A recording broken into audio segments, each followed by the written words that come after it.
Welcome back, everybody. It is Red Hot Talk, episode 19. 19th It's week. what?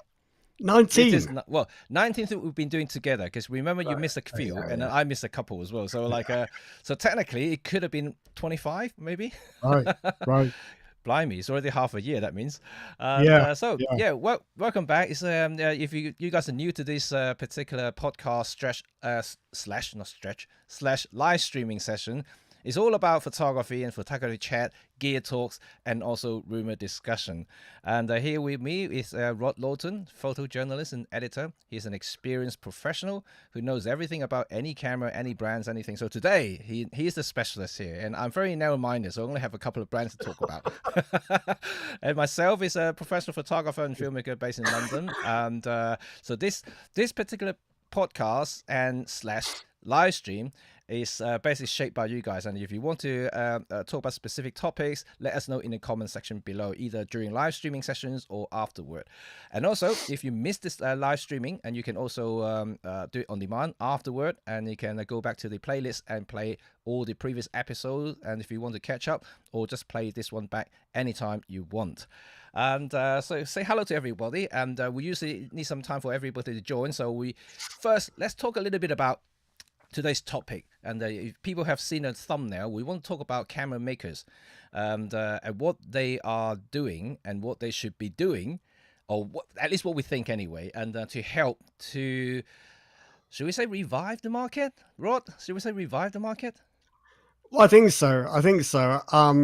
Far be it from any of us to tell camera makers what they ought to do, but I can't help feeling, and I'm sure I'm not alone, that some of them have taken a bit of a wrong turn.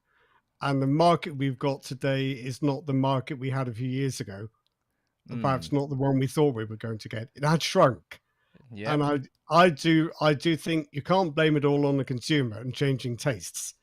I think you can blame some of this on the camera makers. And I don't know, maybe just lack of invention. Yeah, perhaps. So we're going to spend a little bit of time talking about the market in general currently in 2023.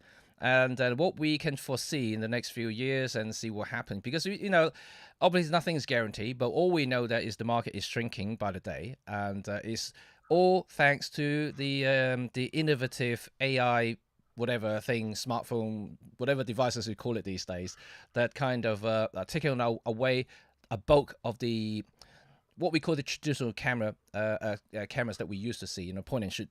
Primarily, that's what we're talking about. So that is basically gone now. There's no more point and shoot market anymore. I mean, there are some niches, like the tough cameras, the waterproof cameras that still exist because people want something that's tougher than a phone and then get deep into the water and swim with it.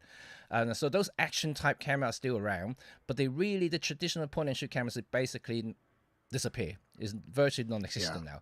Everyone using the smartphone now, and for better or worse. Yeah, and also the connectivity, I think, is another thing that we want to talk about as well. And that's one of the major factors that people are not willing to go for the point and shoot market, point and shoot cameras, or indeed, in fact, pick up any bigger camera, is because they can't share things instantly. And this is the trend of modern day life camera users, I would say. Not necessarily photographers, but camera users. The camera users means that they can be mum and dad snapping the kids growing up, and kind of these kind of market. We have influencers who are travelers. They're not necessarily into photography, but they want to share their contents. They want to share the things they've been, they see, and to instantly to the friends and families around the world.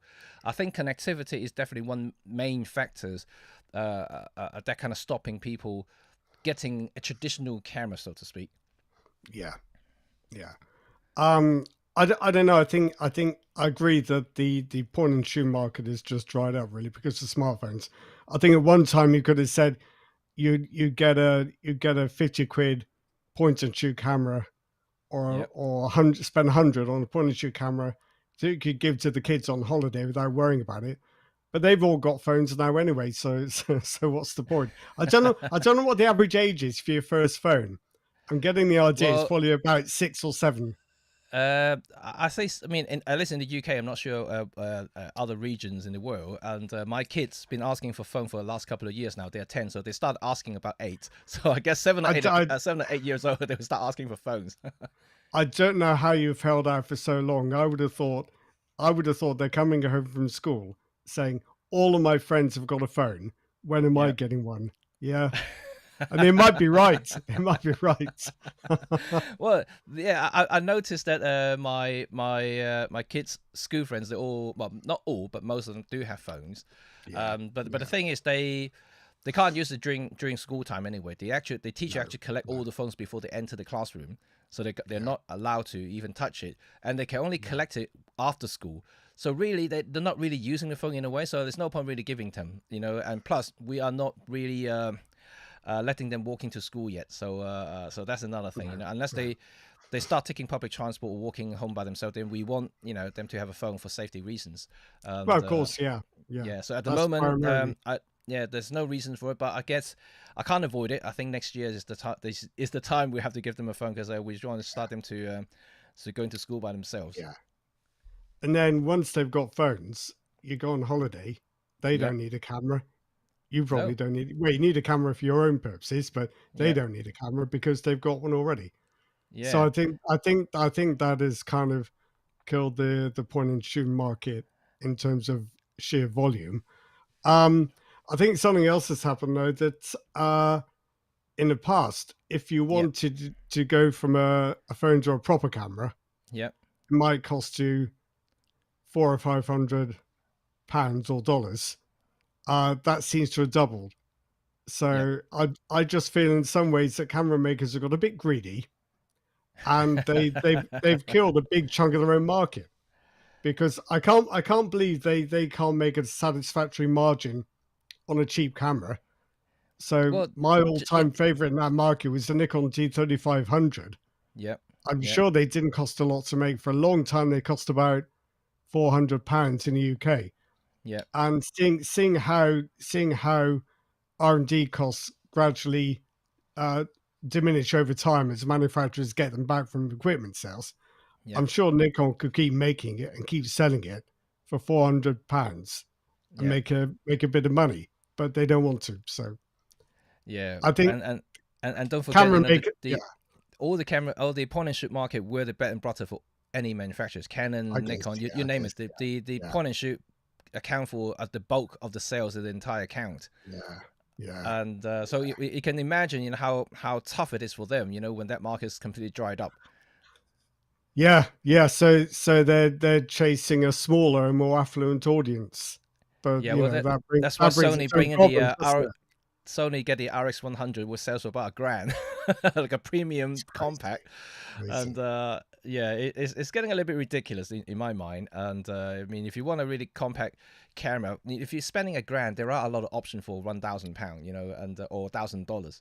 You can get an MFT entry level camera. Yeah, Okay, it's maybe slightly bigger, but you can get it quite small if you really want to. Get a pancake lens on, one of those pancake zoom lens, and you still definitely get better quality than an RX100 because it's bigger sensor, and yeah, and you probably get a better ergonomic. Because sometimes compact can be a little bit too difficult to handle, especially when all the buttons are so close yeah. to each other. So a slightly ever so slightly bigger camera may not be a bad thing, but they will still cost less than an RX100. And do you think as well that maybe camera makers are selling us a lot of stuff, or selling a lot of people stuff they don't need? So, for example, Oh, do 4K tell. video. Well, in 4K video and autofocus tech, they're like the frontier for camera manufacturers and camera design these days, aren't they? Yeah, yeah, But a lot of people buying their first camera, they're not that interested in video. They don't no, need high tech autofocus. They just need the camera to focus on something when you press the button. yeah, So camera's been able to do that for years, yes, but you can no longer buy a camera that simple. no. You have to buy a load of other stuff that maybe you don't Well, want. well, all thanks to the camera makers' own marketing, and then I know, I know, I they know. they really push it that the other direction where they all have to have the bells and whistles of the bigger cameras, like the proper mirrorless Yeah, cameras, face detects, yeah, full-time eye detections, whatever. yeah, More specifically, Sony has been like really advertising full-time IAF, on the RX100, like the yeah, A9, like kind of they're pushing that yeah, direction. That's how they can justify you know, oh, A9 costs about $5,000, so like the RX100 is Yeah. only $1,000, so it's a fifth of the price. You get the same tech, so not Do necessarily the you? same image, not necessarily the same Yeah. quality, but you get the same tech. I think So yeah, my issue with that approach, so it's, and I think this will come up later on when we talk about specific brands, mm, is that strategy is based on producing cameras that do everything. yeah, And actually, what people want is a camera that does a couple of those things that doesn't yeah, cost anywhere near as much. So if no, you buy something like an RX100, half of it is what you want. The other yeah, half you didn't really want, but you've had to pay for it anyway. So I think that shoots at 24 frames a second in burst mode. Who's going yeah, to buy a compact camera to do that? yeah, I don't know. and I don't know. and But more you paid specifically, for it. I did buy the RX100 5 or 6, I can't remember now. And I bought that for one reason when I first started my YouTube channel. I bought that to basically film myself, and Yeah, it has hybrid focus, but it wasn't yeah, very reliable back then. But right. you know, that's not the issue. The issue is battery life, and Is it? that thing, if I shoot in 4K, it lasts for about what, 10 minutes. Yeah, And yeah. but that's not even the worst thing. And that thing overheats like, oh gosh, it Is it? overheats when you go, on summer days, on a Yep. not even a really hot day, just normal summer days, 20 something degree. If you have it on, turn into 4K video recording, it will start showing a warning after about 3-4 minutes, and by the fifth or sixth minute, it's shut down because it's just overheated. And so you can never use that camera to film yourself for anything with 4K. So this is like a camera that can do something, but it's just not terribly good at it No. because it's trying to do everything. It just doesn't have a large enough body, I guess, to dissipate the heat. Because I Yep. imagine you get just as much heat from processing 4K in a point and shoot camera as you're doing a Yep. full frame one. It's doing the same job, but a Yep. full frame camera's got a much bigger heat sink, isn't it? Yep. Um, how did you get on with the stabilization? Terrible. Yeah, I had the same thing. I don't know why it should be. I mean, it's got optical stabilization in the lens, isn't it? But I It has didn't think it's optical. very It has good. oh what? Yeah, it has optical stabilizer, but it also has the what they call the steady shot, which is the digital. Oh And yeah, if you turn it on, it helps a bit. But you know, if you're yeah, doing like a walk-in talk thing, like a vlogging yeah, scenario, it will jump all over the place. You know, no matter how stable you want to try yeah. to make it, it'll still jump. You know, left, right, and center. So the footage is never stable. I But think that was like RX 105 or 6. So now is what, I yeah. don't know, 9 or 10. I can't remember No, what version they are now. I've tried the ZV-1, which is the vlogging version, and that's really the stabilization is not really any better. I mean, I'm not the world's best cameras where you can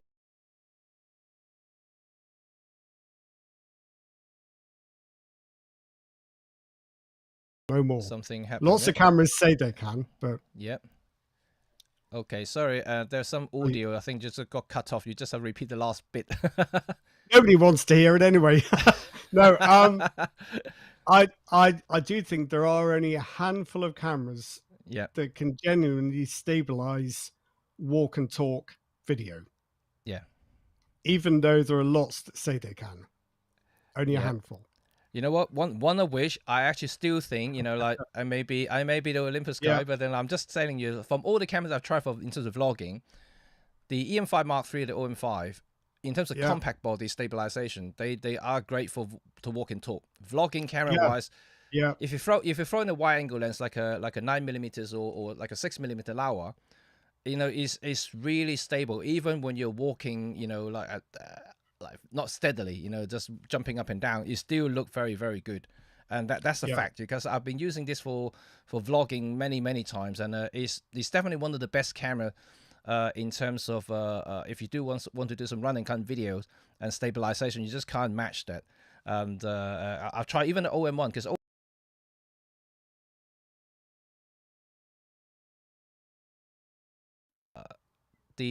hang on, this really Your strange. audio I went don't. a minute. Yeah. Yeah, I don't know what happened here. Let me just double check here. And okay, Rod, keep going. I'm just going to see if there's some audio setting at the moment, making sure it doesn't jump again. So, okay. So whenever I get a camera for testing, I always test a video now, and I always do the walk and talk test. And usually it's pretty bad. Now, generally, I'll give the camera the benefit of the doubt and say this is because I'm rubbish at doing it, but I don't think that's true every time. I think if you want to be a walk and talk vlogger, and Yep. and I guess people know what I mean by that. You have the camera at arm's length. Where's my hand, Dave? Camera at arm's length. You're filming yourself in a bit of the background. Then you want that to be as stable as possible. Yep. And it's not always easy when you've got a 1 kilogram camera at arm's length. So there are lots of reasons why it's difficult. But anyway, that's a test I always do, and most cameras fail. So, but I don't know how do we get to this? From we were talking about I don't know. The state of the camera industry. So Yes. I guess my broader complaint is that cameras are designed to do so many things, you'll never actually want all of them. And I think that's especially true. There's a mania right now for hybrid cameras, which are just as good at video as they are stills, like the Sony A6700, for example. The new one. The new one, right. But it seems to me that there aren't many people who need those two qualities equally. Yeah. And in some ways, would you be better off having two cameras? One to do your stills and one to do your video. And then if you need to shoot some video, you put one back in the back and get the other one out, which has probably got the right lens on as well, with all the right video settings. Well, this is something we're definitely going to have to discuss when we talk about individual brands, because something I have something to say about this. In the ideal world, for any hybrid photographer / videographer or hybrid content creators, they shoot both stills and videos. They really want to have one camera body that can do well both. I think. Do you? I often carry around two bodies. Yes. It's not the end of the world. No, it's not the end of the world. I don't mind carrying more bodies, but let's say if I am a travel vloggers, and the whole point about traveling, or you want to sell your compact system, whether it's going to be micro four third full frame APS-C, if you want to sell, the reason you want to go mirrorless is because of tiny body, tiny size, it's good for traveling. So you don't want to have two bodies. You want to have one body that does everything. And then, that's kind of like the idea in a way that, you don't want to hold too much when you're traveling. And if you go out on a day trip, even though you're solo traveling, not with a family, but you still don't want to have a rucksack with like a gimbal and then with one video camera, one dedicated still camera, and then multiple lenses. So you end up really carrying a lot still. Even you kind of move away from DSLRs, but you're actually increasing your load because you are having two specific cameras doing two different things at any one time. Yeah, maybe half a kilo. I think that's all it'll cost you. maybe do what I do. Just got to go 3, and then that will do the video side. well, there are a couple of ways of doing it, aren't there? Let's say you're a landscape photographer shooting with a Sony A7R5, 61 million pixels, very nice. You're not going to want to film any video with that. So in your backpack, you've got a little Lumix or a little OM system camera for doing some 4K. 4K video. You can even, and that way you can even film yourself working your camera. You need two cameras for that. Yeah, that is very true. That is very true. But then again, this is exactly where the smartphone does much better than the anything else at the moment, because it can do both and pretty well at the moment. And especially get a high-end smartphone like the latest Samsung, the latest iPhone. The top end smartphones are definitely doing way better than anything that we had before, for the size. Or there are different ways you can do it. Even the front cameras on smartphones are kind of good enough for some rough and ready filming, aren't they? And then you can actually see yourself to check that you're framed right and everything's okay while you're filming yourself. Alternatively, you can get something like DJI Pocket 3 with this little gimbal head, and that can spin round so you can see the screen while it's filming. So I think it's nice to think that we would shoot all our video on fancy mirrorless cameras, but maybe that's not the only solution. No, I mean like any content creators, they're not going to restrict themselves to just one camera. You know, No. just depending on situation, they have 2 or 3 different cameras to use depending on situation. Some will use action camera, some will use when they're stationary, they tend to use a bigger camera, but when they're moving around, they Yeah. tend to use a Yeah. much lighter system. So that's Yeah. understandable. And Yeah. but I think in general the market is kind of I would say the trend is completely changed compared to what we used to know about camera market now, and because it used to Yeah. be just about photography. That's what the camera Yeah. market was. Yeah. Photography. It's not about videography. Video cameras, you're looking at camcorders. Those are video cameras. So they're Yeah. very distinct, very separate. There's no convergence anywhere. But now the video and still has completely mashed up together now, and they Mm. all kind of combine into one single camera industry because no one buys camcorder these days, and then they're all buying a mirrorless cameras or whatever camera they to film. This is the what it is now.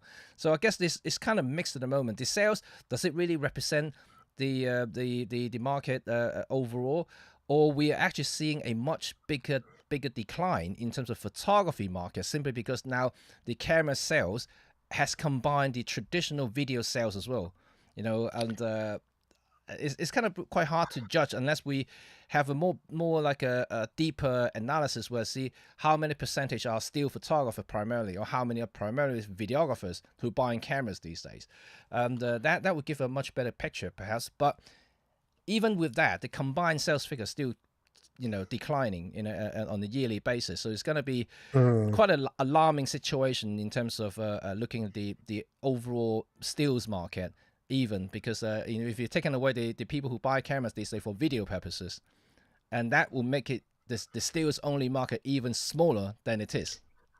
Well, I think it doesn't help that I think as far as stills photography development is concerned, Yep.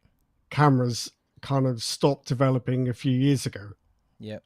You're getting slightly better burst rates. You might be getting electronic shutters and silent modes, but Yep. the actual still imaging technology has not Yep. really gone anywhere, has it, for quite a while? No. Yeah, that's true. Yes. So why, if your main thing is stills photography Hmm. and nobody's buying cameras anymore, is it because the cameras stills photographers bought 5 years ago or 10 years ago they can't really improve on? All they could buy now is a Yep. camera that shoots stills to the same level, but that's a Yep. load of video stuff too. Yep. It costs an Yeah, extra grand. I know, I know. Uh, it's going to be tough to answer that one, and I Yeah, can, yeah, yeah, yeah. I see a lot more people joining now. So let's have a Okay. little bit of a break here to what we just discussed, and so for the rest of today's live stream, we're going to talk about individual brands. So we're going to talk about Olympus, not Olympus now. Oh, I keep calling them Olympus for some reason. It's not Oh, Olympus. Not Olympus. OMDS. We're going to talk about Panasonic, Leica, Sony, Nikon, every single brand that we can imagine. If we miss anything, you guys can let us know what brand we're missing. Just don't say Kodak, because Kodak doesn't really make proper camera these days. And but what we just talked about is the market in general, and because this is going to lead into what we're going to discuss about individual brands and what we think they should be doing in the near future to hopefully recapture some of the imaginations of photographers and now videographers.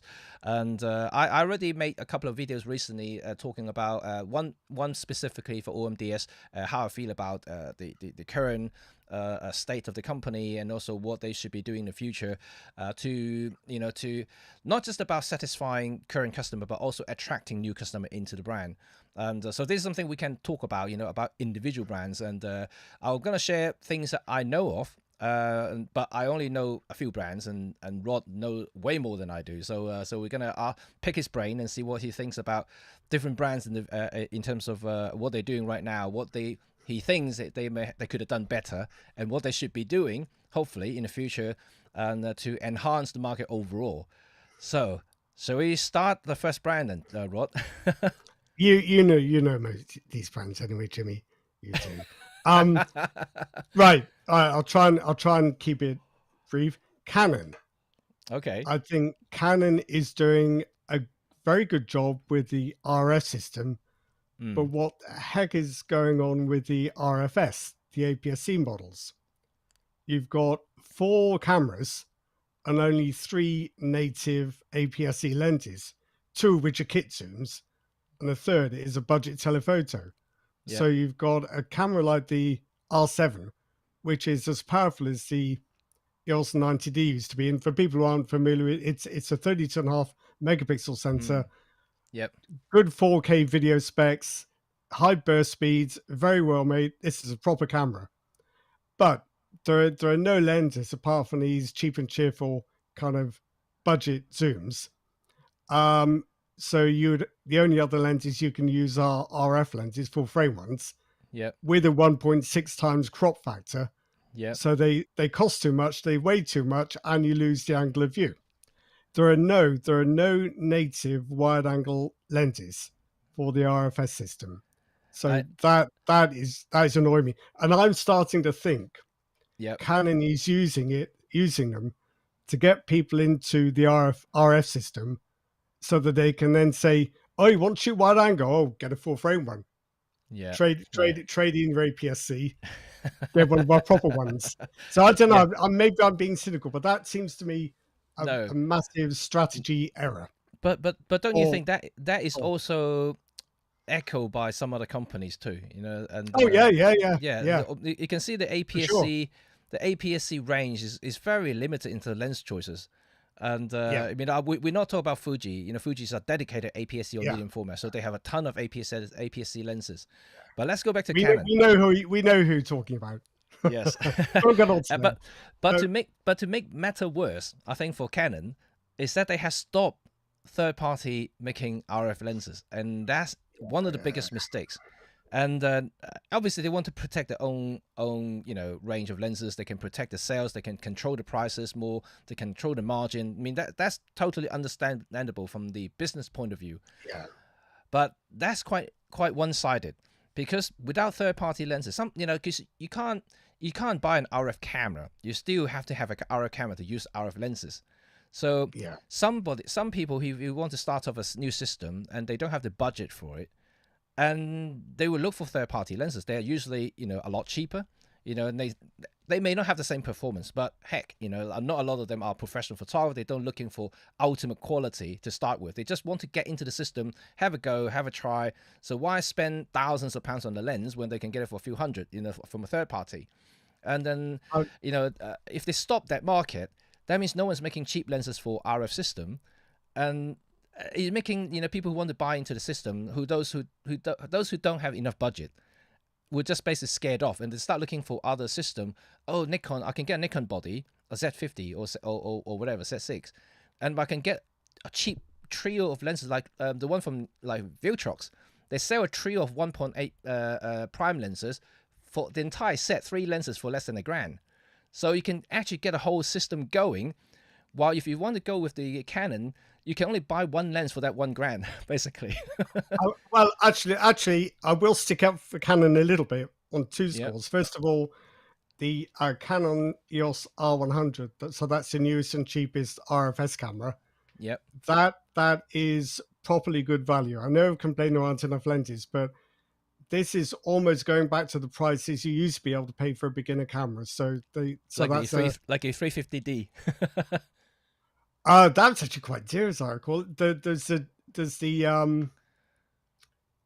what am I thinking of? The 4000D, the 1300D, going back years to when you get budget Canon DSLRs. They were a bit plasticky, but at least you could afford one. Yeah. And the R100 does kind of go back to that approach. It is a good value, decent camera. The other thing is, you mentioned about the cost of lenses. I'm gonna throw a few lenses at you from the Canon RF range. So these are not all great lenses, but they do qualify as cheap. So you've got the RF 16mm f2.8, which is about £300. I'm sorry, everyone. I'm going to quote pounds, and just treat it. Just treat it as dollars too. Look, pound to US dollars 1-to-1 at the moment. I think that's what I thought. Yeah. So that one 16 2.8 300. You've got the 15mm 1.8, which is around 200, 220. You've got the 35 1.8 IS half macro lens, which is about 500. And Yep. just as a bit of a sense check, Yep. that wouldn't be a bad price for an APS-C lens. But if you go looking at the cost of full frame 35 Yeah. millimeter 1.8, so a lot more than that. So I think Canon's pro lenses, they are pretty silly money, but Yeah. give them their credit. They are doing some affordable consumer lenses, which kind of takes the sting out of the fact they're not allowing third party, because you can Mm. get some pretty cheap Canon lenses. Yes. So I'm going to stick up for them Okay, okay, fair, in fair, that fair enough, respect. fair enough. I'm only speaking from my perspective because you know, like when I look into a new system and obviously looking at the overall Yeah, cost for me yeah, to buy into the system, and yeah, because I'm not the type who basically change brand often, and if I use one brand and like it or not, and I usually tend to use it until I really need to change the system. I yeah, either going to be resolution limits or other specifications that I need for for video production, for instance.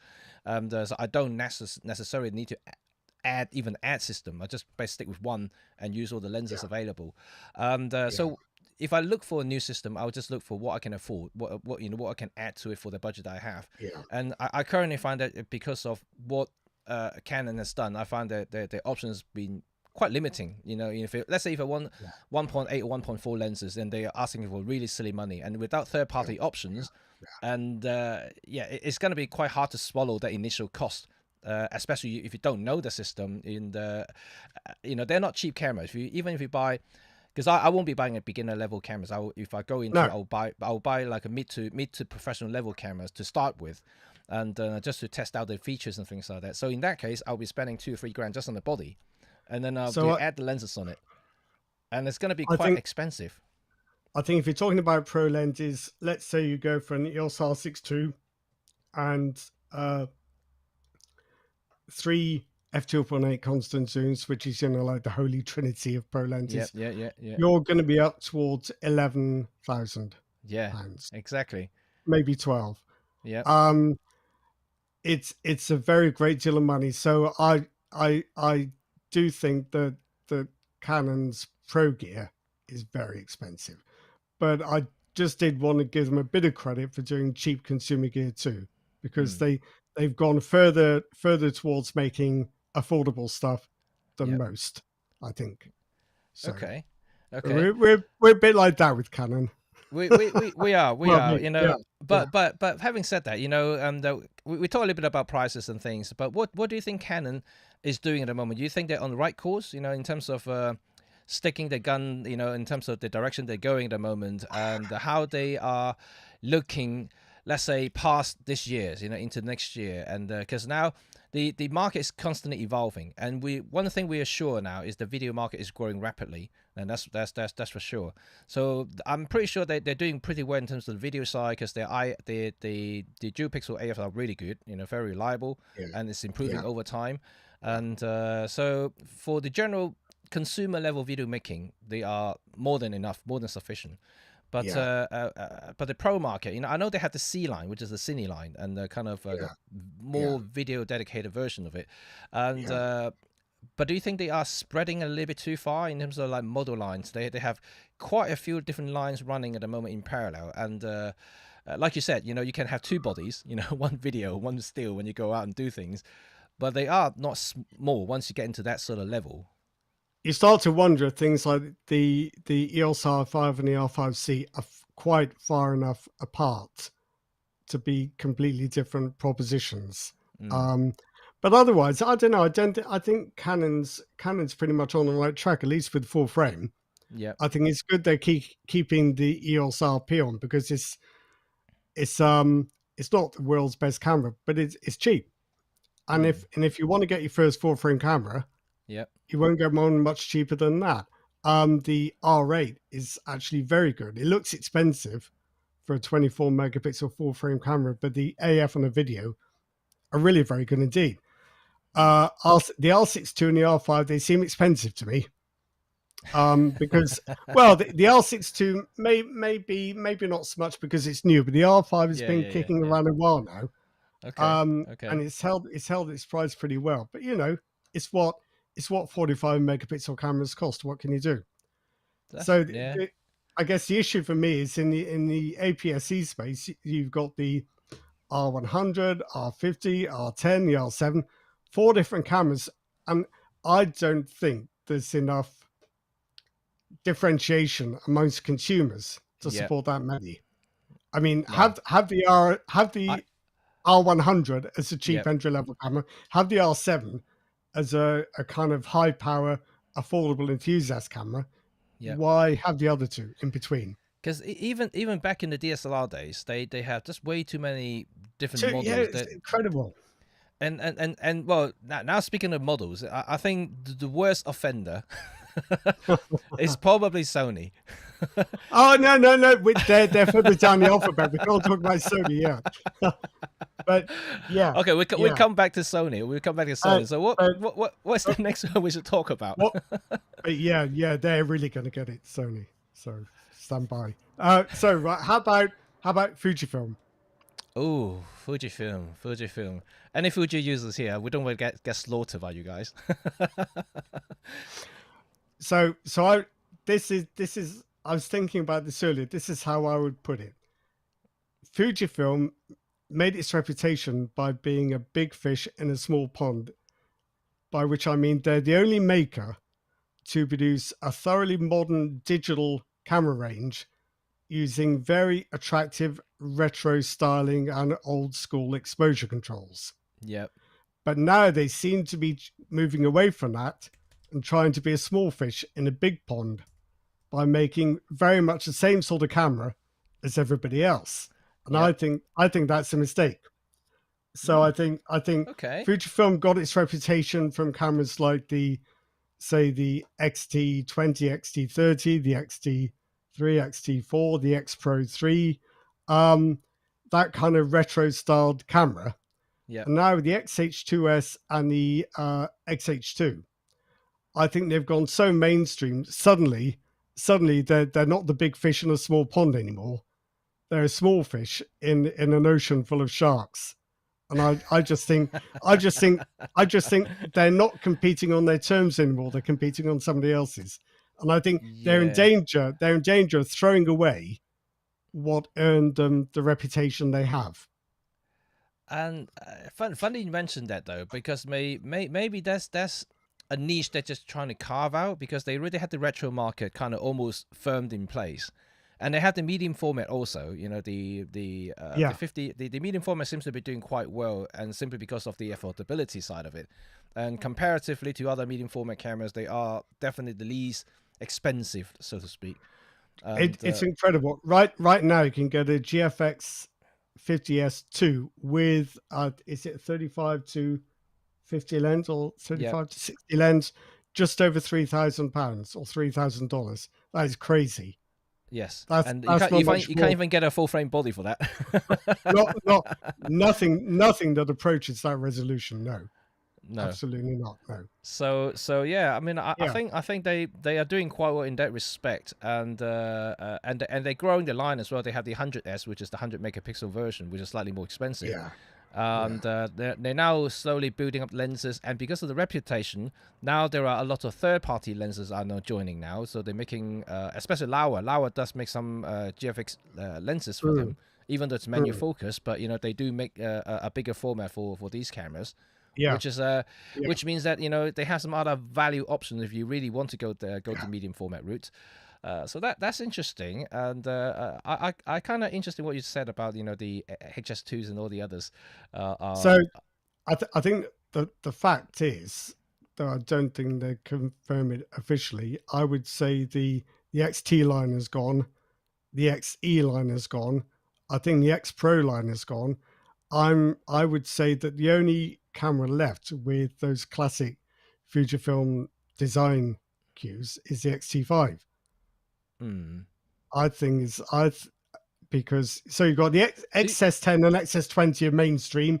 the XH2S and XH2 are got a mainstream design. It's the Yep. only the XT5 is the only one left. So do you think Fujifilm should rationalize their lines? Maybe kind of go back a little bit and just go back and concentrate this retro looking market instead of gunning for the mainstream market. Yeah, I do. I do. They could do both. I think they've ditched some of these older cameras a bit prematurely. So for example, the whole recent fuss over the X100V, Yep. I think that's embarrassed them a bit because they've stopped making them. You can't buy them, and suddenly it turns out people did want them after all.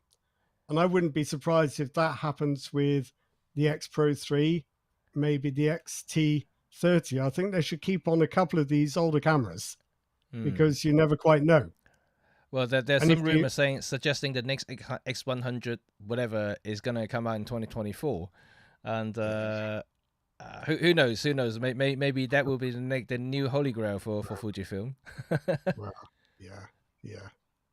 And But do you, what as a camera brand on its own, you know, and in the now ever changing market that we see, and do you think they are keeping themselves more or less up to date in terms of being a hybrid camera? You know, because they all shoot videos these days, and they especially XT5 seems to be pretty decent, you know, in terms of video specs and the stills. I mean, they've got a new sensor. The sensor is actually pretty detailed, and the IBIS is not too bad, not as good as the Micro Four Third, but it's decent. So it's kind of does everything pretty well. Yeah, definitely. I think tech wise they're right up there. I just wonder if they're making the right products because it's all relatively high end. I mean, their entry level now is the XS20, and that's still over 1,000. That is a semi-serious hybrid camera. There are no kind of beginner levels, like beginner cameras or there are no hipster cameras anymore. Yeah, you know, like well, this is something that we're going to talk about from OMDs as well. I think that's a lot of people's concern, which is have similar thoughts about the entry level market a bit later. Because we're going through as Rod suggested, we're going through alphabetical order at the moment. So we're not going there yet. So you have to stay a bit longer because OMDs is kind of, you know, with a letter O, so it's kind of really the last bit we can talk about. Okay, what's the next brand then after Fujifilm? Leica. Oh, Leica. So I'm gonna be very contentious here, as usual. Why is Leica even bothering with the SLs, which are essentially Panasonics but more expensive? I will say that they have the most beautiful digital interface of any camera. Yeah, clean, this is simple. This is what Leica is good at.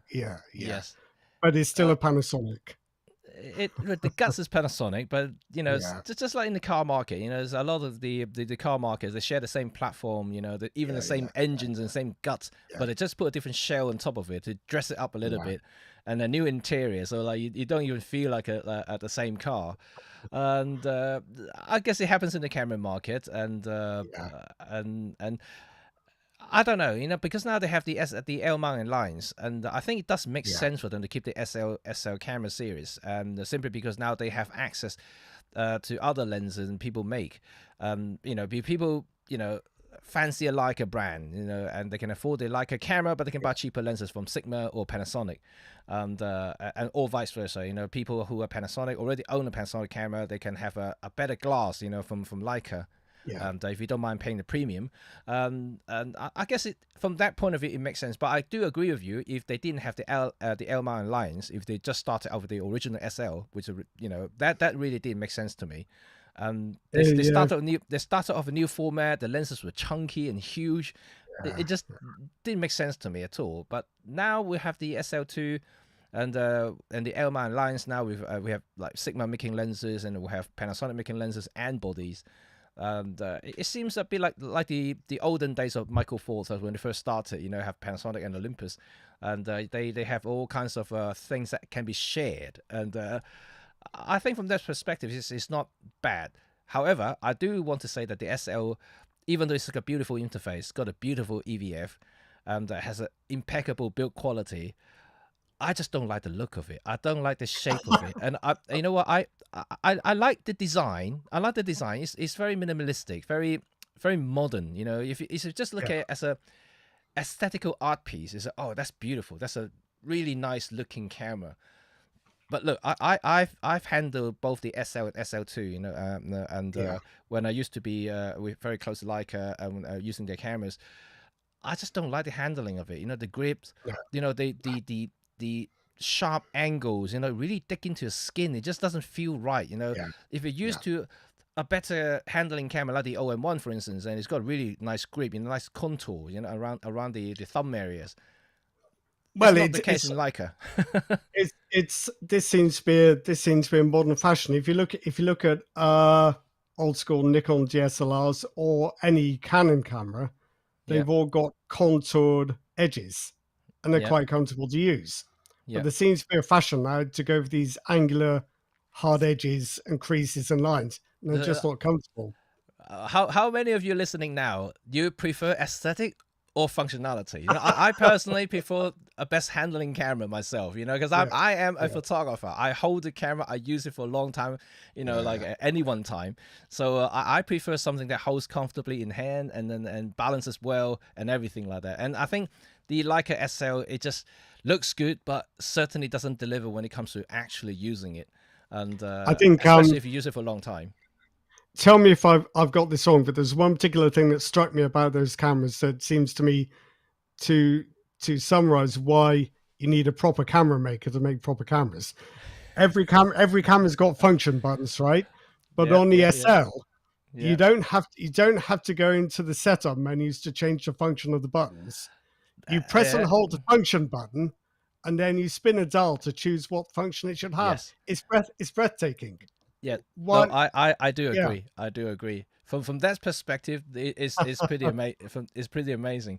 But funny yeah, enough, you know, like now we talk about SL, but I think in general that's always been a Leica thing, right? You know, like oh, yeah, I even though like as famous as the M cameras was, you know, but they didn't change the shape or modified it, I mean, apart from the M5, and then but they stick with that same kind of boxy shapes and things with sharp lines everywhere.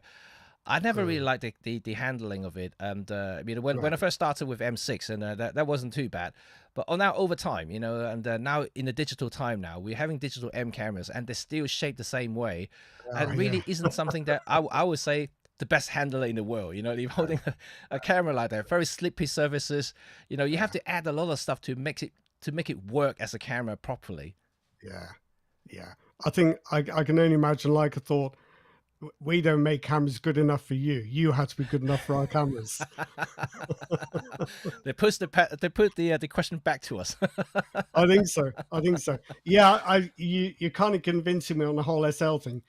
Yeah, What I've always thought was whenever this point came up about people would say, why would I pay another 1,000 or 2,000 for a Leica SL yeah, rather than the Panasonic equivalent?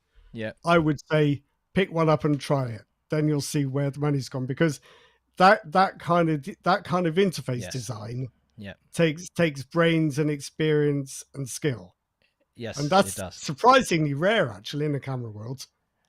You Yes, know, and most cameras feel that like they're thrown together by programmers, not by photographers. To me, yeah, but not even like a normal programmer either. They feels like one of those programmers who were born in the 80s. angry Like programmer.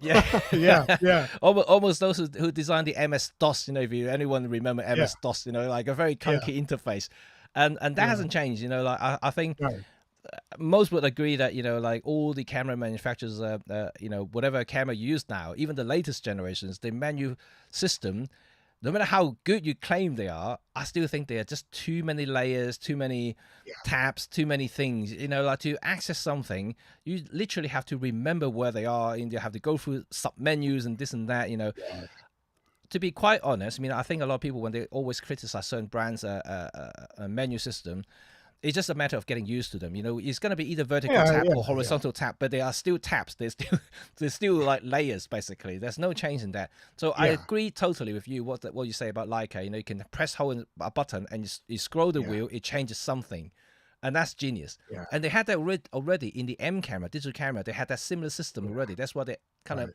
expand into SL series. And when I used to use the digital M, and yeah, you press a button, you scroll it to change ISO, you scroll it to change white balance. It's really Yeah, simple to and quick to use. yeah, And I yeah. agree to that. And it's very simple. You don't have to have loads of buttons and loads of things like a lot of digital camera these days. And you press the button, and it's immediately obvious what's happening and what Yeah. it does. But I mean, you say that you can learn where menu commands are. You don't want to jump in a car and have to check No. the manual, see where the brake pedal is, do you? You just want to be able to go and Well, stop. apparently the latest Tesla, you have to select the gear by touching the screen. There's no longer have a stick anymore, so so everything is through the screen, even opening the glove box, and that's a bit annoying, I think. I mean, talking about interfaces, you must have used Blackmagic Pocket Cinema cameras Yeah, or other Blackmagic cameras. they're How really good. simple is that? How That simple is simple. that? It's your video options are basically just about 8 or 10 tiles, quite Yep, big, on the yep, back of the camera. No yep, menus, no sub menus, no options you have to set, then go yep, and add to somewhere else. You just choose your codec, choose your size and resolution by tapping on a button. It's just yep. how do other people make it so complicated? I don't know, but having said that, Olympus does have the super control panel. You know, when you press the OK button, Yeah, yeah, yeah, yeah, it brings up a yeah, cinema panel, and even though some camera may not be touch based, but you can still scroll around this simple one panel base kind of yeah, tiles. They can select certain yeah, things, so it does work yeah. quite well in that regard. So you don't have to go through sub menus. But then again, and it's quite different because Blackmagic is a video dedicated cameras. There's not much Yeah. And it's got a 5 inch functionality. Yeah. and it's got a 5 inch screen, which Yeah. helps. Oh, yeah. That helps. That helps too. Which is Yeah, a lot more yeah. real estate you can That put would things on. be nice on other cameras, wouldn't it? Yeah. Yeah, absolutely. So like Leica, and I don't know much about Okay. to say about Leica because you know they are the niche, you know, in the camera industry. You Yeah, know, yeah. they don't really like to listen to other people or to follow the No. trend in a way. They try to set their own trend, you know, which quite Yeah. successfully because everyone think they are prestige. The brand values itself it means a lot already, so they don't Yeah. really need to follow what other people are doing. You know, as long as they can design a camera that worth about 10 grand, people will just buy it. So so they And don't really need to do much. has anyone ever seen in the flesh an S3? Yes, I have. Yes. Yeah, they're not common though, are they? No, they're They're not. like unicorn cameras. You might get to see one at a show or an event, but you don't see one out in the wild actually being used very much. So for anyone who doesn't know, the S3 is like as medium format SLR, Yep. promised for years and years and years, and still reasonably well spec'd by today's standards. But try finding one; it's not easy at No, all. no, and well, getting a camera may not be as hard as the lenses. You're trying to find those lenses Yeah, yeah, there is even that. harder Yeah, to yeah, find yeah, those lenses now. yeah, And yeah, yeah, but Leica's still making them, I think, and they're just in a very small yeah, quantity. yeah, yeah. I think so. Yeah, Yeah. I think that the medium market is almost dried up now. It's completely taken over by Hasselblad and Face One, all the others. And if people I, are spending that amount of cash, you know, they would rather buy into Hasselblad, which is slightly more established. It's got more lenses to choose. oh, forgot we've got to talk about Hasselblad. That should Oh, have we been skipped before them. Did we Leica, skip shouldn't them? it? Yeah, yeah, yeah, yeah. I guess we can skip Blad Magic, but do you want to say anything about Hasselblad? Not really. They're not Okay. they're not into video, so there's no video spec talking No, about. no. And they're doing one thing and one thing only, which is commercial photography. They're not really they're Well, not the there's the type. X1D. There's the Yeah, X1D, which is like I don't know what you wouldn't call that commercial. I wouldn't think. It's more yeah. kind of art photographer style, Yeah, I isn't mean, it? yeah, I mean they do have a small camera that you can kind of take it as a more travel friendly camera, but because of the operation, the speed and everything, he's not gonna even use it for street photography and things like that. And so it's quite a niche, you know, what Hasselblad's doing. And again, because they're quite established in the commercial scenes, and they not really need to kind of follow the mainstream market, you know, whatever they're doing, Yeah. they not even bother about video specs at all because none of the camera can shoot proper videos. And No, so no. I don't think they need to worry about it, and that's why I don't think I have much to say about Carry on. Hasselblad. Okay. So All we right. can carry on. where should we go next? We done Nikon. What are we going to say Nikon. about Nikon? Uh, You're a I, I Nikon fan now, though, aren't you? So I got I to have a watch what I Nikon say now. camera. I have a Yeah, I Nikon know. So camera, do I. So do I. and I quite like what they're doing. And from what I've heard, I haven't used it. I haven't used one. The Z8, is supposed to be very, very good. And so I'm quite curious about the Z8, and it's got high megapixel count. It's got the fully digital sensors and shutter. Complete digital. There's no physical blinds anywhere. And apart from when you change lens, it covers the sensor from dust. And but everything, it seems to be a reasonable uh, jump, from the traditional digital mirrorless market. It's not like a next evolutions in a way. And I'm curious. I'm curious. But in terms of the brand itself, and I'm glad that they have done the ZFC line, and because they found that niche. They're hoping, 'cause it's almost trying to do what Fuji does, the retro market, and comparatively it's lower end. The camera itself is definitely low end. It's not high end cameras, and the build quality speaks for itself. It's a plastic body, and it's a lot of limitations everywhere. And like the shutter speed, it go up to 1/4000. You can't even go 1/8000. Both mechanical and electronic, and I'm quite surprised by that. Usually you have an electronic shutter that can go further than the mechanical shutter speed, but for some reason they have capped the speed at 1/4000 even in digital. So that's a bit of a bummer. So I can't even shoot the lens wide open if I want to. So I have to use the ND filter if I want to shoot something 1.4, 1.2 in the bright daylight. So, but in terms of strategy, I think they've done pretty well in the retro line, and I'm hoping that they will expand that ZFC line to make it a full frame version, maybe at a version 2 we have IBIS, and something like that, just to continue that retro line and carve another niche out for Nikon themselves. Because all the other cameras that they have now, the Z whatever 6, 7, 8, 9, they're all like you say, they're all competing in the same space, and the Canon R5, R8, whatever, R1, all the others, and the A9 Sony A7 series. They're all very similar in a way, in many ways, and similar resolution, similar ISO performances, similar kind of AF performances. You're really splitting hair between the system. So do you think that camera manufacturers are spending too much time copying what the others are doing and not enough trying to think of something new? I think so. And I think a lot of the camera manufacturers and are just too concerned about specifications and Very not so much about conservative.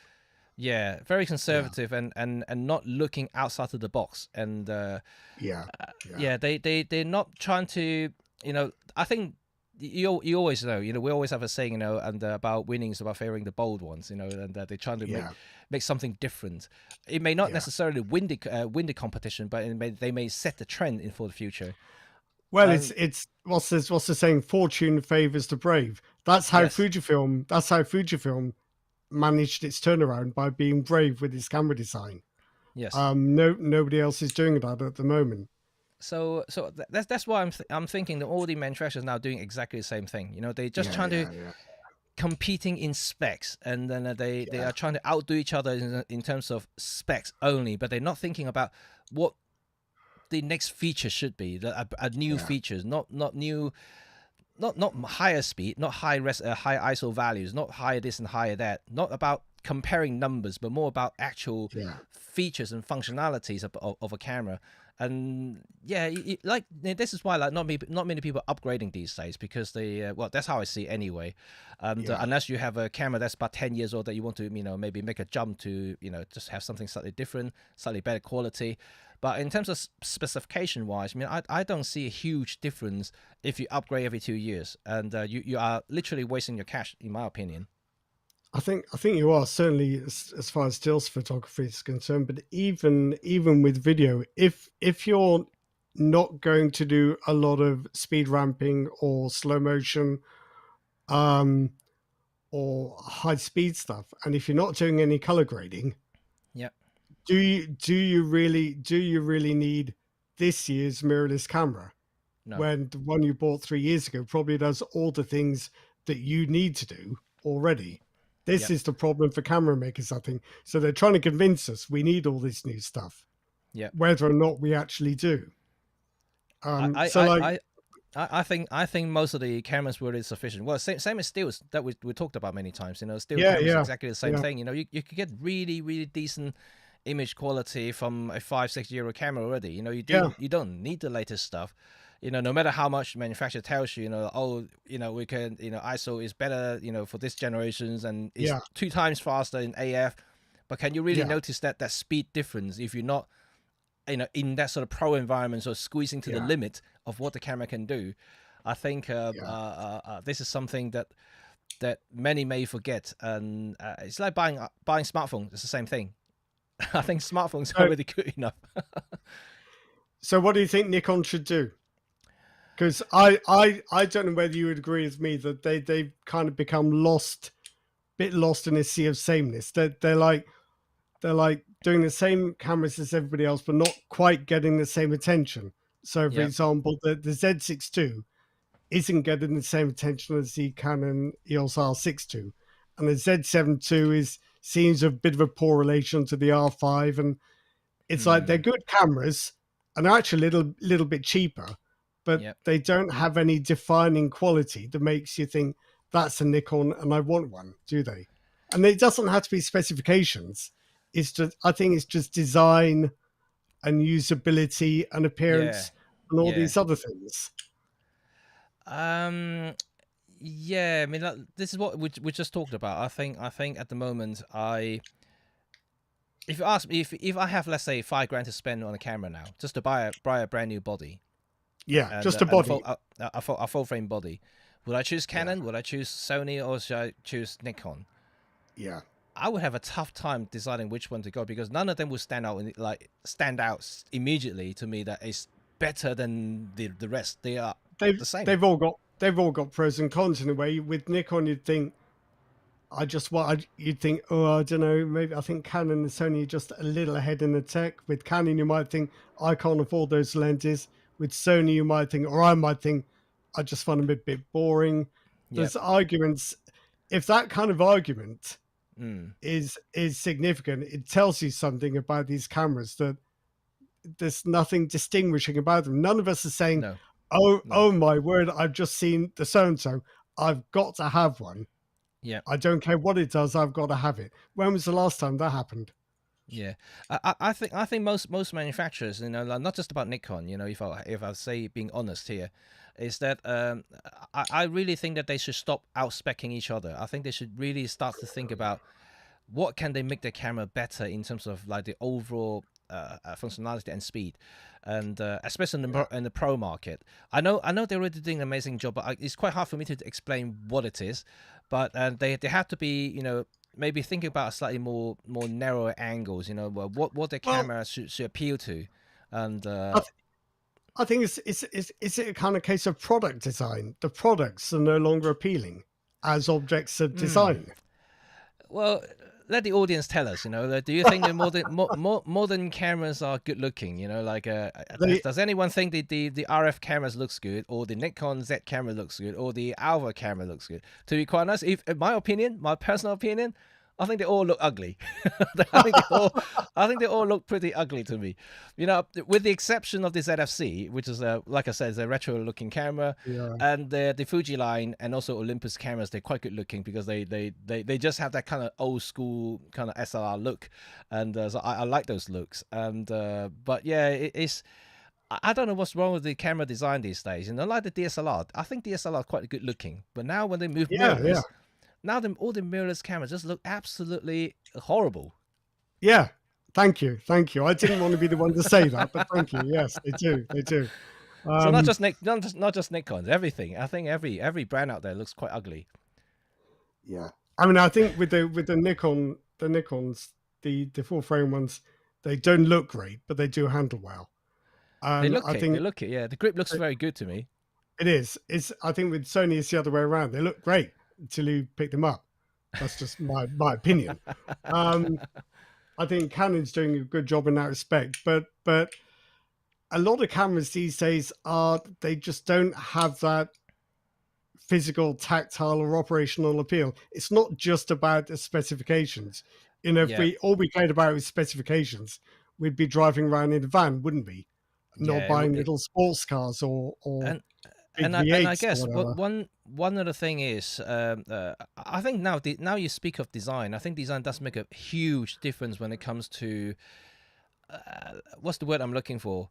Reignite your passion for photography. Yeah, for sure, for sure. And it's just like when you buy a car. For instance, I keep using car as an example because it's quite easy Yeah, to use as a metaphor, yeah, I guess. And if a car is fun to drive, not necessarily the fastest or the best looking, yeah, but it's fun to drive. It makes you want to drive it, and you just want to yeah, take it out all the time.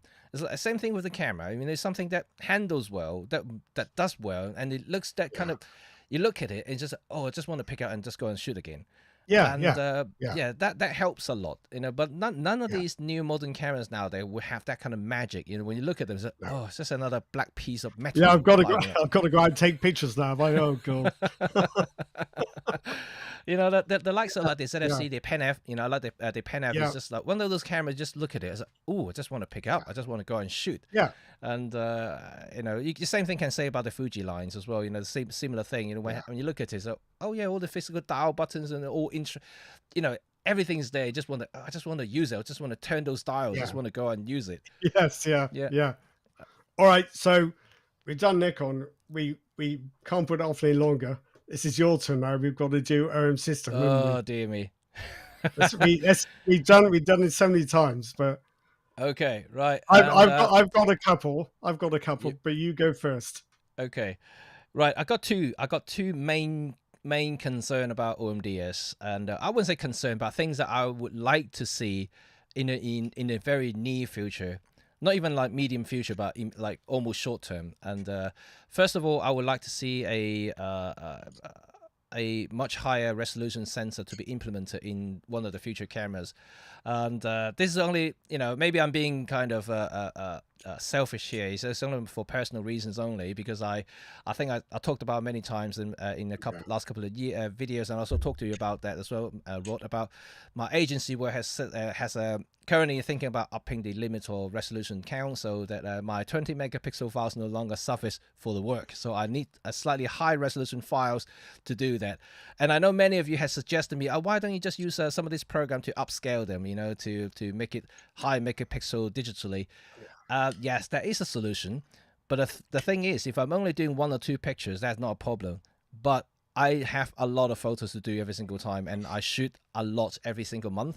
So that is not a solution for me. I can't do batch upscaling continuously on a daily basis, and I need something that I could churn out photos quick. And for that to do that, I need a camera that has that resolution, so I don't have to do extra work by doing, this batch processing every single time. So that means that if I want to continue use OMDS cameras for work, for that particular work line of work, then I will need a slightly higher megapixel camera, and that would mean that I may have to acquire another camera body. So immediate term, I would like to see something high megapixel from OMDS. But that's only one of the reasons. But the other reason, that for a high resolution sensor, is that also for future proofing. Because I think for a lot of people, and even the journalists, I know a lot of magazines already saying, one of the negatives I always see in OMDS reviews is that they still have the 20 megapixel sensor. It's kind of like a saying for the last 5 years now, because they stuck around the same resolution for so long.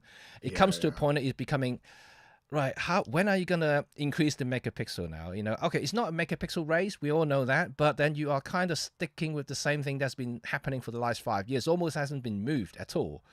And in many respects, I think that they haven't, and that's the truth. But so is Panasonic, and so is any other Micro Four Thirds bodies. They use similar sensors for the same generations for that many years. They only change the processor to have better processing, have better a kind of signal processing. But other than that, the sensor is pretty much identical. Well, I think that Olympus system. Sorry, I did it myself. OMDS needs the 25 megapixel sensor from the GH6, even if it has to break in to the factory and steal some. Yeah. Even if they have to go that far, because this whole megapixel thing, we can complain as much as we like that it doesn't matter, but it kind of does, because it's like a little niggly itch in people's minds. So I think Yes. that a few years back, Nikon made a serious error in swapping from a 24 megapixel APS-C sensor down to 20. They Yep. thought the 20 megapixel sensor would give better dynamic range, faster readout, be almost as good, etc., etc., etc. But that niggle never went away. They took a step down, and it sticks in your mind. Even somebody like me, who doesn't pay that much attention to resolution, it niggles with me, going Yep. from 24 down to 20. And it's the same with OMDS. It's been 20 for a long time now, and I Yep. keep saying it's true that 20 is enough. But the fact that they're not changing it is almost an indicator that the whole thing's become stagnated. You know, and Yes. that the thought of that worries me. It's more about the mental game, right? You know, about consumers thinking, you know, Yeah. and when they come to, if they're not familiar with camera brands or following the camera industry, when they just want to get a camera, you know, they look at all this camera out there and they said, oh, yeah, Fuji has 2024. What's the latest X-T5? And what's the megapixel on the X-T5? 20, it's 40. Yeah, 40. So they're going And from 20, 24, 26 to 40. That's a big jump yeah, in terms of yeah. resolution. So that itself is almost like a instant selling point. And not only for upgraders, but even for newcomers. And it's not just that the extra resolution may or may not be useful, but it's like a kind of sign of life. It's an indication that the patient is still alive, isn't it? Whereas Yeah. if things never change, you start to worry. Yeah, and I can see a lot of people are questioning now, and yeah, I think the resolution is obviously I'm an advocate about 20 megapixel. I say we don't need more than 20 megapixel. That is true. I still believe that, and I still stand by my words about 20 megapixel is more than sufficient for 99% of photographers out there. But I'm actually talking about work, and if work specification change, I have to oblige to. Otherwise, my work will not be accepted. So unfortunately, that's the reality, and I have to accept because that's where my money comes in. And so if something changes, spec changes, and I will have to basically adopt. And otherwise, I'll be left behind. So I just have no choice, in a sense. But other than that, it's another thing that I want to talk about is a video. I'm not sure, Rod, would you agree about that as well? Because I know OMDS has always been a photocentric camera. So so they, or a brand as itself, you know, they don't really care about too much in terms of video specs or video capabilities and features, because that usually is what Panasonic's good at, right? Yeah. And that's no doubt about that. So Panasonic and OMDS, or previously Olympus, had a very distinct, separate direction of developing the cameras. Yeah.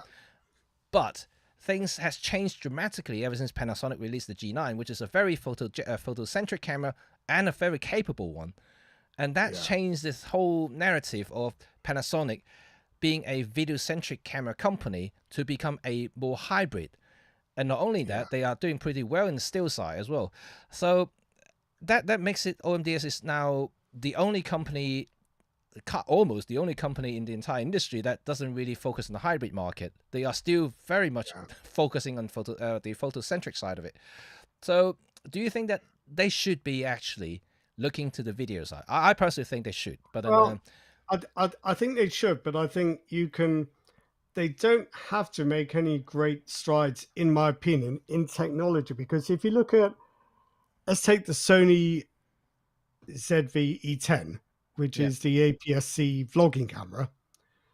The video tech in that is no more advanced than you already get in something like the M5, the OM5, or the M5 III, or that kind of level. Yeah. It wouldn't be so terribly difficult for Olympus. Stop it. It wouldn't be so terribly difficult for OMDS to make something an equivalent to the ZV-E10. Yeah. And I think given that the ZV-E10 has no IBIS, and the OMDS has perhaps the best IBIS there is, I think it would probably wipe the floor with it. So that would, my point kind of follows on from yours. Just bring back the pen. Do an EP11 with 20 million pixels and a flip out screen. That's all you need to do. Yeah. And suddenly you've got an affordable vlogging camera with a bit of style. And Yeah. it's not, it's, and it also, the pen cameras didn't just appeal to this kind of nerdy macho male market. They had Yeah. broad appeal across influencers of both sexes. So bring back those blue denim, those brown leather, those white leatherette pen cameras. Yeah. Just give them a little dash of modern tech. Yeah. You Yeah. know, the 20 megapixel sensor, that's 5 or 10 years old anyway, and a Yeah. flip out screen, and you've got a camera that would easily hold its own in today's low end vlogging market easily. Yeah. That definitely. I mean, I think another thing, since you mentioned that about Olympus technological advances, you know, the IBIS and all the other stuff that it has, the hybrid AF systems, you know, it has the hardware in place to make it actually a pretty decent video camera. And I just think that, you know, like if OMDS has the will to do it, they could possibly make a very good video camera if they really want to. And because they had the hardware there, you know, if the hardware is already there, and all they need is to implement the software, the tweaks, the firmware to make it a video camera, if they really want to. And but kind of my argument is that, you know, whether they should think about the video market slightly more seriously. They don't need to have a GX6 level kind of like really pro level video camera, you know, but they want to have an equivalent of G9. A slightly more video-centric version of OMDS camera that can do pretty well in video as well as still. At the moment, the OM1 is great. It's great. You can do quite well in video, but just not quite there to the level that, you know, if you want to make a slightly more serious video, then you may want to look at someone else. So just to be all nerdy with numbers, what are you suggesting? 4K 60, 422, and built-in log profiles? Would that do it? Well, it's OM1's already got it, and it's got 60. It's got 60p. It's C4K 60. So DCI as well as UHD. It's got photo 0, not 422. 422 has to be external. It's got 10-bit recording in H.265 a codec, and it has pretty much decent spec already. You just need to expand a little bit, like have waveform in the viewfinder, for instance. You know, I'm just some more video-centric features to be implemented. Like all this can be written in software. It's not something that's hardware-based. It's all software-based. And so 420 is probably all right, isn't it? If you've got 10-bit. To be honest, for most lightweight, small commercial users, more than enough. For YouTube, it's definitely enough. You know, it's all compressed anyway on YouTube, so you don't really see any high quality. And but you know, if I want, you know, you have a wish list, I may want to see 4K 120, you know, so you can want to do some slightly slow motion, high quality terms.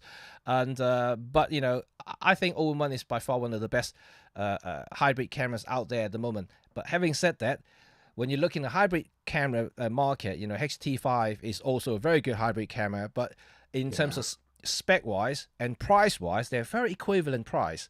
But then if you look at the spec itself, when it's starting to, doesn't make sense. I know we talked about comparing formats is not fair, but then now we're just looking at what HT5 can do and what OM1 can do. When you compare them, you see, oh wow, HT5 have 40 megapixel sensor, has high resolution stills, so that means that a tick already for something. And then in video specs is also pretty darn good. I think it's got better profile, got better log profile, and IBIS may not be as good as the OM1, but then it's decent enough to surface as a hybrid camera. So when you're starting to compare that particular field, not video camera but hybrid camera, then OM1 starting to see itself not being there at the moment. Would you redesign it physically for video use and perhaps do it cheaper? Because at the moment it's trying to do two things, isn't it?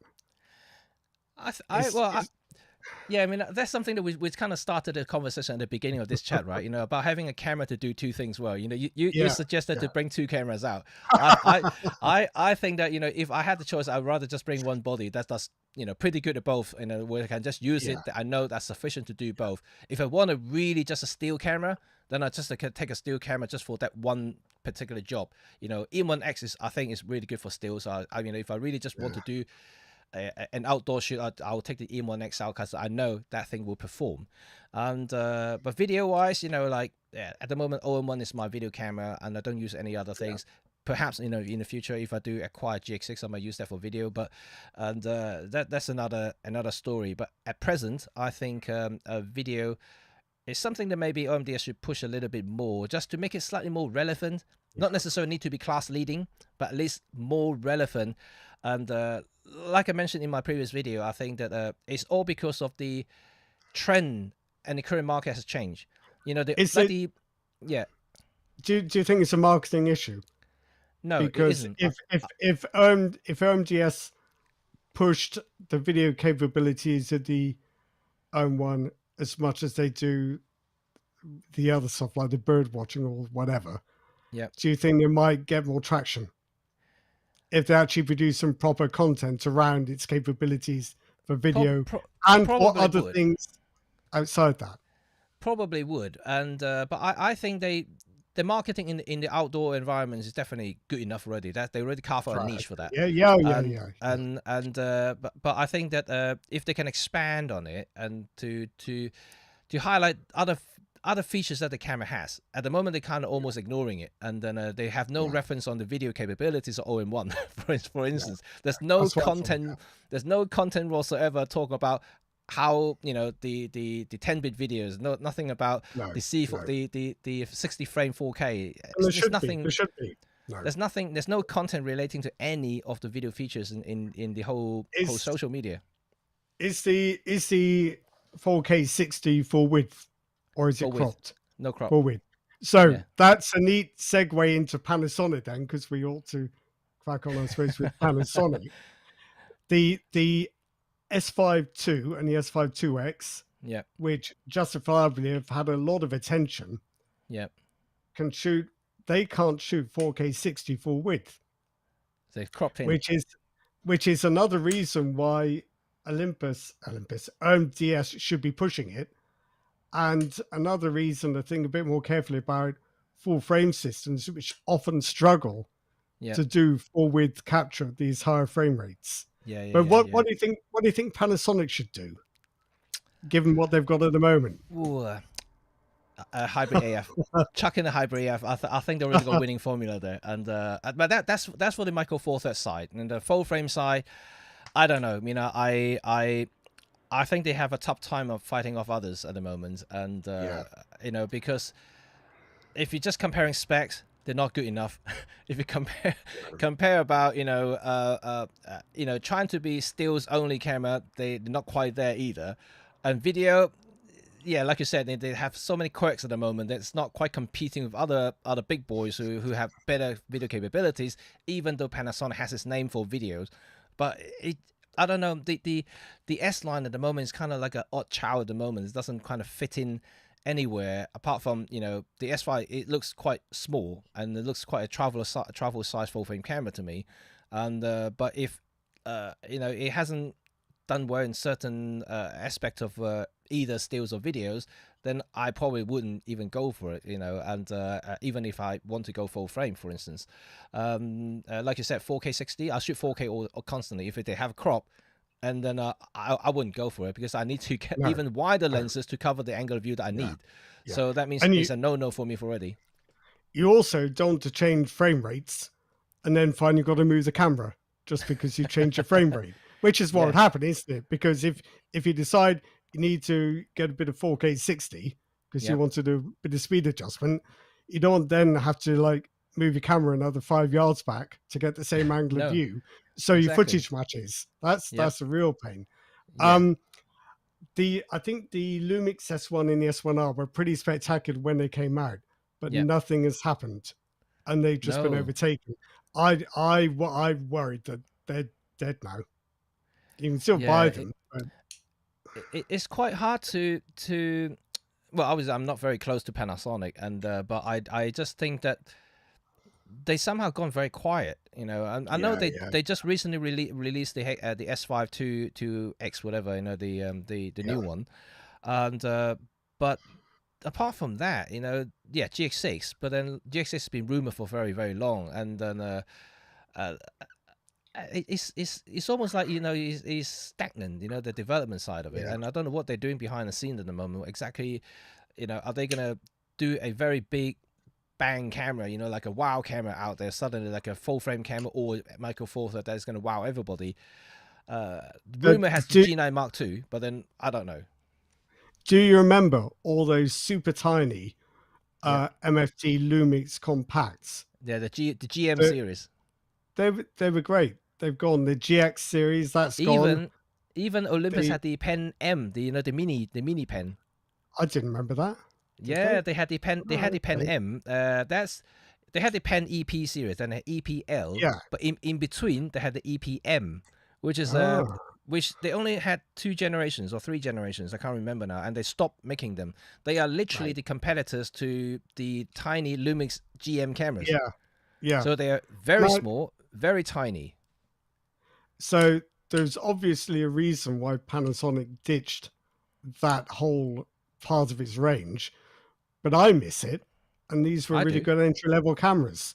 I, they had their quirks and their faults, but they were affordable, they were small, and they were user friendly. And it seemed to me they were the epitome of what like budding travel vloggers would like to buy, Oh or people yeah, buying their first camera, or I something you can put in a handbag or a coat pocket. And they seem to have gone, which is very disappointing.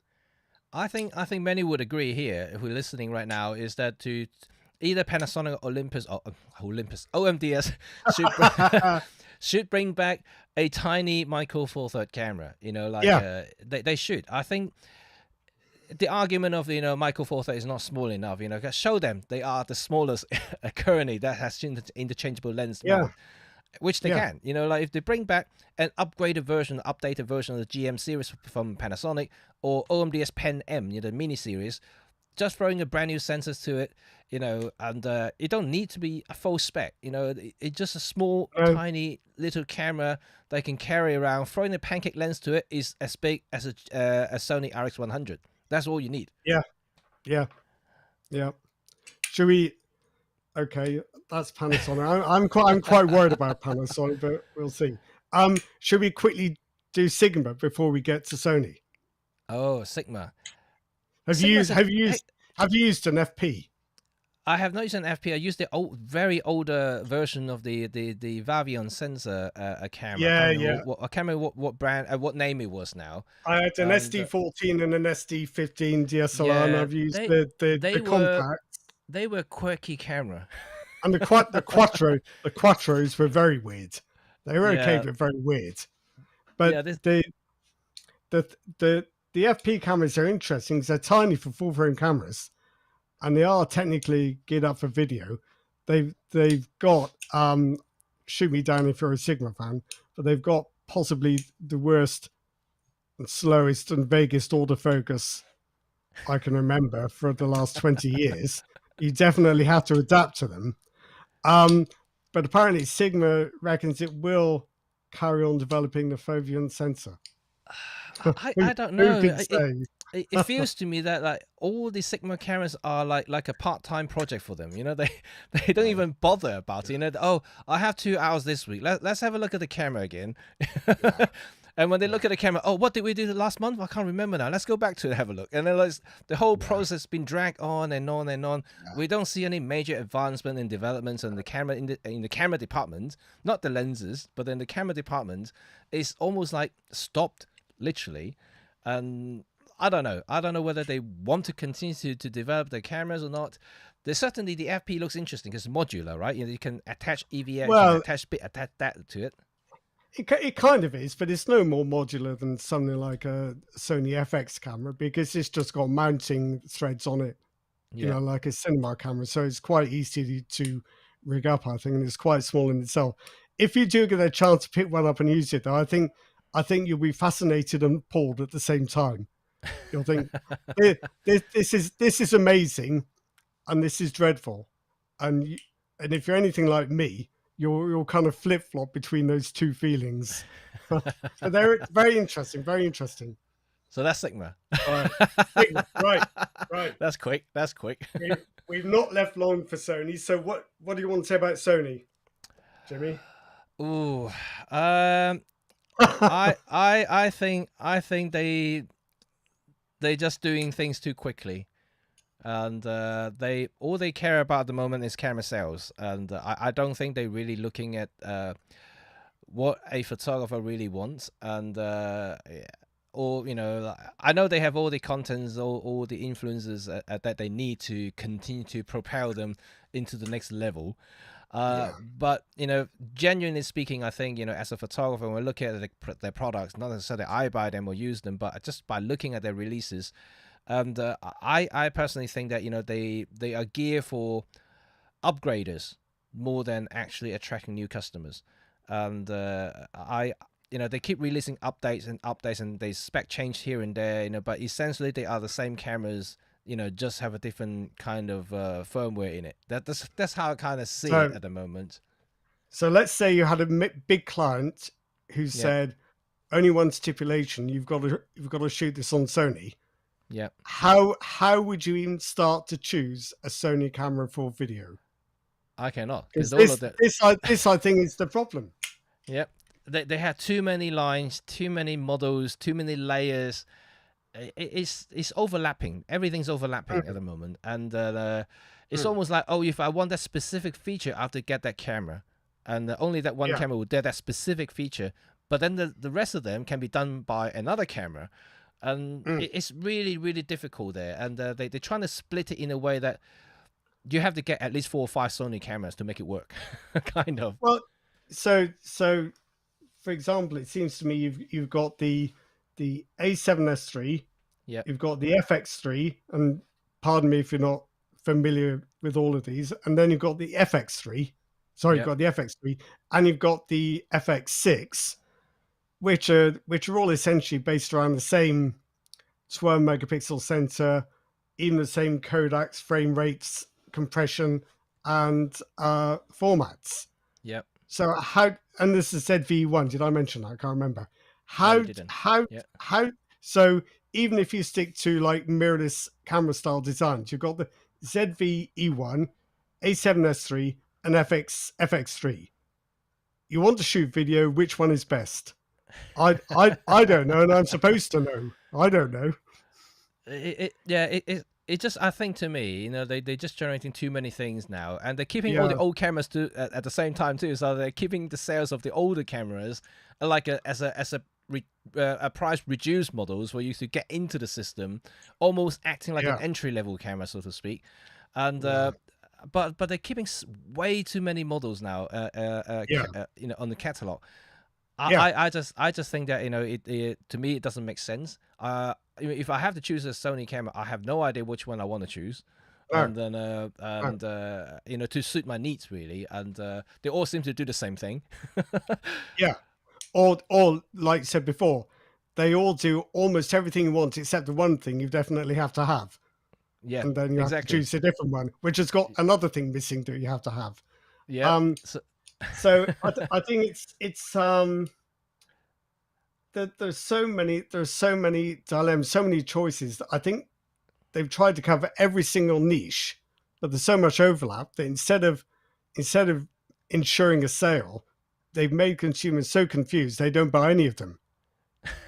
Because they're afraid they might be buying the wrong one. I mean, yeah. Or they I just have to can't. buy everything if they have the budget. But then you still got to decide which one to get out of the bag. That's Uh, true. That is true. so there's that. I also think Sony is just power mad, not in the sense of trying to dominate the market, but all their camera design is based around more power. It's like Jeremy Clarkson on Top Gear. Power. I want V8. I Uh, want V10. yeah, yeah. So there's it seems to me Sony has absolutely no interest in product design because that has barely evolved for years. Yep. Um, all that Sony develops is faster processors, more power, better codecs, better frame rates, and some more Yep. power on top of that. It's all power, and it's not even targeted at a particular job. So you've got something No. like the Sony A1, where you've got faster burst speeds, bigger buffer depth. You've got 8K video. You've got some. I don't know whether it does full with 4K 120. Perhaps not. And then what's the other thing you've got? You've got a 50 megapixel sensor. Who needs all of those things? Maybe a few people do, but then if you narrow it down to people who've got £6,500 to spend, that's even fewer. It just seems to me to be power for the sake of it. Yeah, I mean that can be said with a lot of not just Sony, but Yeah, like yeah, that's true. That's true. other high-end cameras, the same thing, you know, and they all do offer, you know, things that literally 95% of photographers don't need. Yeah, You know, yeah. and they're now all the top end flagship cameras now offer 8K videos, but like, and in reality, how many of you actually shoot 8K? And then No, and all these high megapixel counts sounds good if you do really use the crop, we really need to use the resolutions. But then again, you know, like for a lot of commercial photographers like myself, you know, who shoot a lot of quantity in terms of how many jobs I have and how many photos I need to take every year, I think like a 50 megapixel is just way too high for me to for delivery, for storage, for processing, you know, and it's not an ideal resolution for journalists. You know, is you need you know, images that can be displayed in various different social media, not necessarily to print big. And for that reasons, you only need about 20 megapixel. That's why I always said about 20 megapixel before. But obviously things have slightly changed in my case. But regardless, it's not going to be a high resolution thing. Yeah, I in think general, I think there's just too much power, like you said. I think there will be photographers who need 50 megapixels and maybe more, Yeah, but they aren't photographers who the next minute will need to shoot some 8K yeah, or photograph the Olympics. So I just think it seems a bit crazy to yeah, extend its power in all these different directions. Except it's just a dream camera. I'll accept that, but yep, as a practical purchase, and I think this goes throughout the whole Sony range. So I suppose you'd say the cheap alternative would be the A7 IV, which yeah, is, it's not cheap. It's quite an expensive 20, no, it's not 20, it's 33 megapixel camera. So it's got quite a lot of resolution. Its burst rate is quite good, and its 4K video features are quite effective. So it's like a scaled down version. It's quite good at a whole lot of stuff, but not necessarily the best. So it's like half power mad, if I can say that. But I and just think Sony is extending the capabilities of its cameras in too yeah, many directions at once, I would say. yeah. I think yeah. So Sony is definitely doing that, and I think it's kind of cannibalizing their own camera sales. You know, Yeah, just yeah, for sure. it's way too many layers now, and Yeah, like you said, consumer having a difficulty of deciding what to do. And I think what they should do, and in fact, not just Sony, but all the other camera manufacturers should do, is start really looking into firmwares. You know, at the moment, I know not many camera manufacturers are actually releasing proper firmware.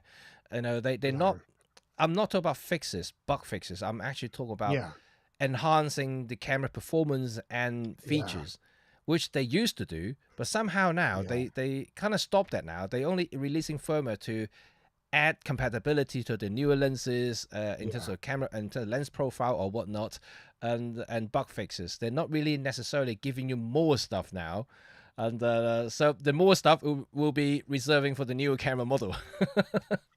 Just imagine if firmware updates took away a lot of stuff you didn't want anymore. And so instead of adding stuff, they just made stuff simpler. So they figured out they had about a dozen menu options that nobody cared about. They could Yeah. get rid of them and just clear the whole thing up a bit. But I know Would that wouldn't sell any cameras. I know that. wouldn't that be great? You know, like I'm just now you mentioned that. You know, like I know certain computers you can hide certain things. Like Yes. why can't we have a features that allows photographer to or any camera operators to hide things that they don't need. I know at the moment we got quick menu. Yeah. You got my menu. You can select the Yeah. one that you want to the quick access. But if you want a Yeah. really simple interface, why can't we just hide stuff? You know, instead of getting to my menu, just hide a whole bunch of things. Yeah. Yeah. Yeah. I'm the sort of person who, if I'm culling images, I find it much easier to get rid of shots I'm not interested in than I do to pick out the good ones. I tend to cull images by rejection, Yep. and I'd be the same with menus. I don't want another menu I have to populate. I want the ability to get rid of stuff on the existing menus I don't want anymore. That'd Yeah, be cool. they should have a feature that allow photographers to hide Yes. section of the menu that they don't need or they don't want to Yeah. see, and then Yeah. concentrate on the Yeah. one that they access constantly. Yeah.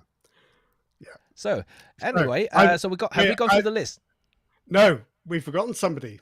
Oh, okay. Rico, Pentax. Pentax, exactly. Yeah. Okay. What are we going to do with Pentax, Jimmy?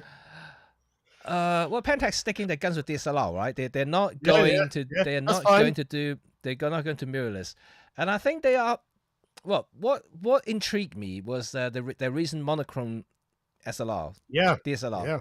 and they certainly have thought about what the niche that they're going now, Yeah. and DSLR nostalgia. They want people to feel old school, so that's why they continue with this DSLR to have that feel, the mechanical, tactile feel of an old camera.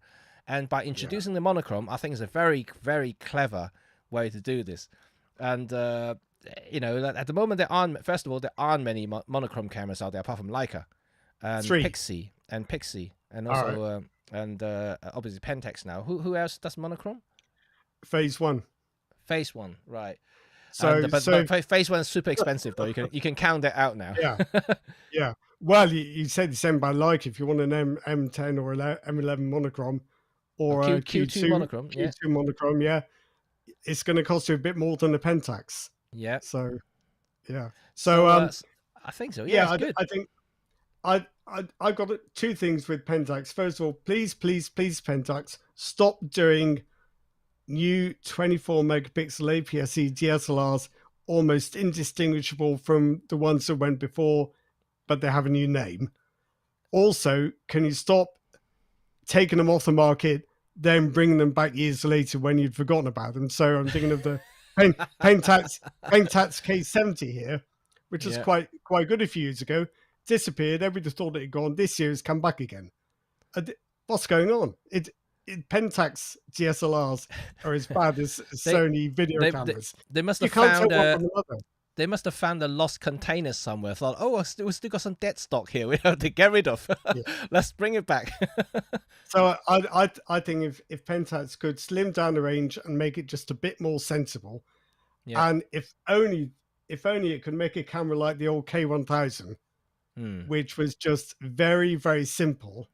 No video, no fancy automation. Where you could have automation, I suppose, or just make it a manual camera where you can swap the lenses. Yeah, that'd be great. But talking of lenses, if only they could make it easier for us to figure out which of the lenses have proper modern AF actuators and which of them are driven by the body, because the ones driven by the camera body, they do focus, but it's like going back to the age of the dinosaurs. It is not a slick experience. So, no. But isn't that part of the nostalgia thing that they're trying to go for? Being look, people who buy Pentax cameras are not gonna be the one who now shooting sports or anything like that. They are the niche crowd now who wants to be like the hippies shooting monochrome, and then having an SLR, having a clanky mirror flapping noise. I don't mind the mirror because you can't get around that. It's part of the design, but it's those Grand Shield lenses I struggle with, because it's quite hard to time your photographs when you're waiting for this. What happened to Pentax medium format camera? They had the medium format SLR. Going, it's fine, 645Z, still a thing, That is quite cheap actually. Now we think of it. It's GFX. It's kind of GFX and the Hasselblad X1D territory, somewhere in the middle. That's still going. Yeah. Okay. Yeah. Well, that's Pentax. But I think if they continue going with the retro kind of nostalgia thing, all they need is to make a kind of like maybe something along the line like the ZFC, like bring back the old Pentax look, into it. Make a retro looking monochrome camera. I think they're gonna sell loads. Well, if they could stick a shutter speed dial on the top. Yeah. And it's a shame that the modern Pentaxes don't work so well with the old SMC lenses and the old lenses with the aperture ring. Yeah. because then you could have a real retro experience. But Yeah. Yeah. modern DSLR viewfinders aren't set up for manual focus, so No, that doesn't work so unfortunately. great. No, no. Unfortunately. But But yeah, maybe that's a if they do, niche. that'd be good. But also stop with the K. Is it the K33 The K3, yeah. costing? Like the Mark III, the latest one, costing like 1,600 quid for an APS-C DSLR Yeah. from Yeah. from the dawn of time. That seems a lot of money. It is, but I don't know. Pentax is obviously thinking something different there. But now speaking of Yeah. Pentax, what about Ricoh, which is they're the same companies now actually. So Ricoh, Well, they have the GR, and yeah. that's almost the only thing they have. And I don't know what the GR's been around for quite a while now. Do you I don't know how many people here know what the hell I'm talking about. But Jimmy, do you like Marmite? I do. I like Marmite. I like Marmite. But I know But a lot of people hate it. a lot of people think it's absolutely pointless. It's horrible and pointless. I think the GR probably prompts that kind of reaction. But where else are you going to get an APS-C sensor in something that's the size of an old point and shoot? Yep. It's extraordinary in that respect. It's got its flaws for sure, but sheer size is remarkable. Well, somebody earlier mentioned, why don't Michael Forth, whether it's going to be a Panasonic or Olympus OMDS, make a like fixed Michael Four Third point and shoot camera, just like the GR, but like Michael Four Third sensors inside. So potentially, technically, they could make it even smaller than the GR because it's a smaller sensor, so they can make it even slimmer if they really want to. And even if it's the same size, I wouldn't mind.